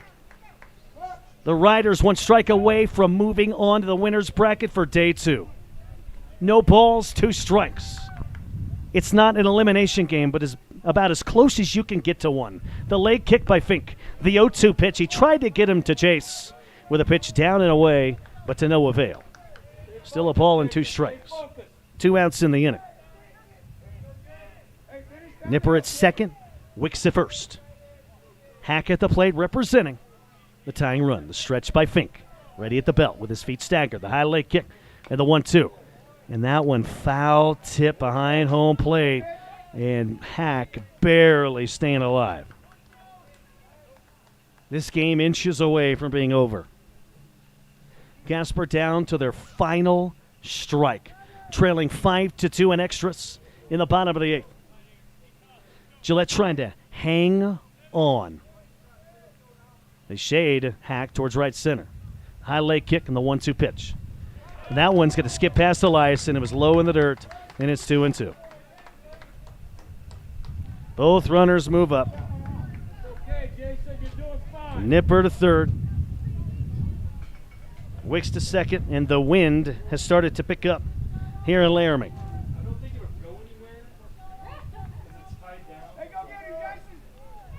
Runners at second and third, 2 away. 5-2. Rough Riders have the lead, trying to hang on. Tying run at the plate. Fink the line. Cocks his right arm. The 2-2 pitch, high and tight again. He had to duck down to avoid the baseball. And the count goes full. It's 3-2. Payoff pitch is presented by Powder River Orthopedic. Riders trying to close this thing out. Fink from the line. He rears back. He cocks his right arm. The payoff pitch, high and tight again. He walked him. And the tying run is aboard. Holy smokes.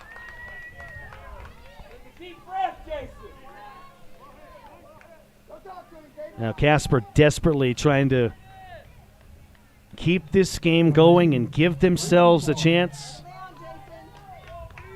The Riders trying to close it out, but all of a sudden, with a big outfield in Laramie, the Oilers have the tying run at first, and more than likely an extra base hit would tie this game. especially if it's hit to left center. The leg kick by Fink.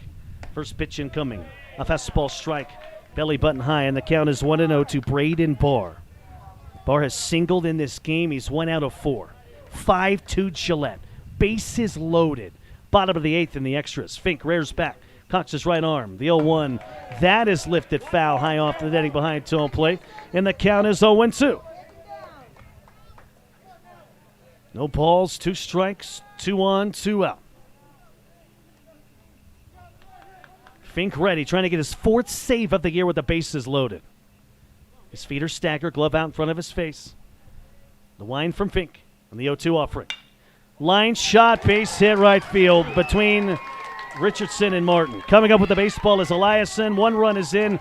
Here comes the throw. Crossing and scoring is Wicks. And the Oilers are within a run. It is 5-4 Casper after Braden Barr's 2-run single. And now you have the big boppers coming up in Pickett and Douglas. Tying run is its 2nd. Fink leaning in, glove resting on his left quadricep. The stretch from Fink, ready at the belt. The first pitch incoming. Fastball strike, inner portion of the plate at the knees. It's 0-1. 5-4 Riders. They're hanging on by a thread in Laramie. Tying run at 2nd. Go ahead, run at first for the Oilers. Fink comes set at the belt. The high leg kick on the 0-1. And that is lifted. Slicing foul down the left field line. Count 2 strikes. Well, we've talked about Morgan Pickett a lot in this game. We've talked about that Oiler efficacious, potent offense. They average close to 10 runs per game. Pickett, Douglas, they both lead the way. Pickett at the dish, Douglas on deck. They're both hitting well over 400. They came into this game both hitting over 480, the 0-2. That is lifted foul opposite field down the left field line. And once again, the Oilers down to their final strike. Tying run at 2nd. Go ahead, run at first. 5-4 Gillette as they desperately cling to a 5-4 lead. The stretch from Fink. He cocks his right arm, and the 0-2 misses away. It's 1-2. Fink's got to keep this ball down. You cannot leave it up against a dangerous hitter like Morgan Pickett.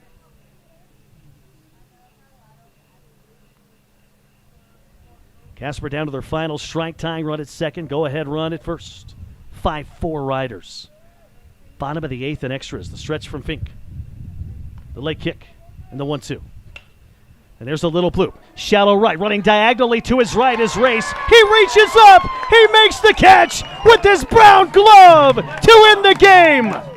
The Riders hang on and defeat the Casper Oilers 5-4 in extra innings to move on to day 2 of the state tournament and to move on into the winner's bracket and to send Casper into an elimination game tomorrow at 1. With the win, the Riders move to 49-32 on the season, and they end Casper's 5-game winning streak. The Riders will play at 7 tomorrow. They win it in extras by a final count of 5-4. For those of you listening on News Radio 107.5 FM, stay tuned for the Shell Food Mart post-game show. We'll reveal your Campbell County Health Player of the Game. For those of you watching at mylocalradio.com, we will send it to the studios right now.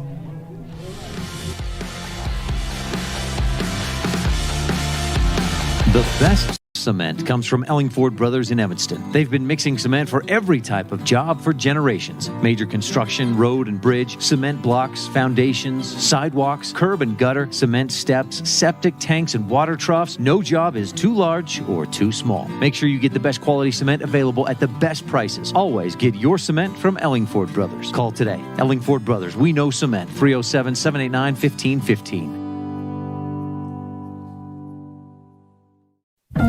Two roads diverged in a wood, and I had just purchased new tires at Plains Tire in Evanston. The trained tire technicians at Plains Tire expertly mounted, balanced, and aligned my new tires, so I was feeling good. While I was there, they changed my oil, checked my brakes, fixed my AC, and made sure my shocks were in tip-top shape. And with their lifetime alignment checks and tire rotations, I was ready to roll. So, thanks to Plains Tire, when two roads diverged in a wood, I took the one less traveled. Plains Tire, 157 Bear River Drive, Evanston.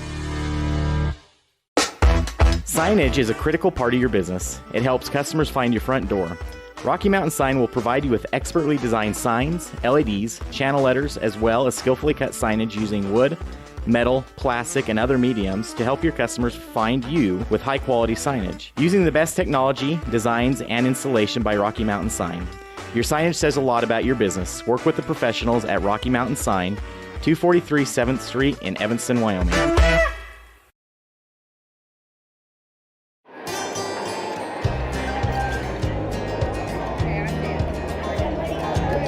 I buckle up because there's been too many fatalities around our house where somebody would have survived if they'd been wearing their seatbelt. I definitely wear my seatbelt to keep him safe. I wear it just for safety.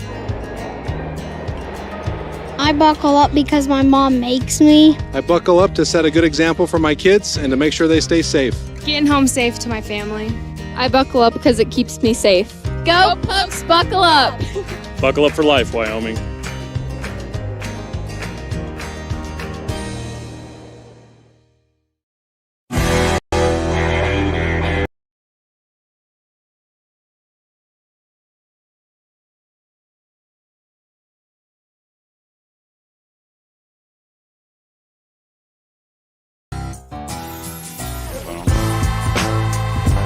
Wow, what a game. Casper and Gillette. We knew that was kind of the wild card on day one. We weren't sure how it was going to go, and boy, did that game live up to the hype or what? Final score, Gillette 5, Casper 4. We're going to break it all down. We're going to try to do it quickly for you. And then we're going to try to get off this stream and get you ready for the next game, which is Rock Springs Cheyenne. Why don't we go to the video of the first inning, because that's when the most important scoring, it feels like, happened for that Gillette team. So let's roll the first inning highlights.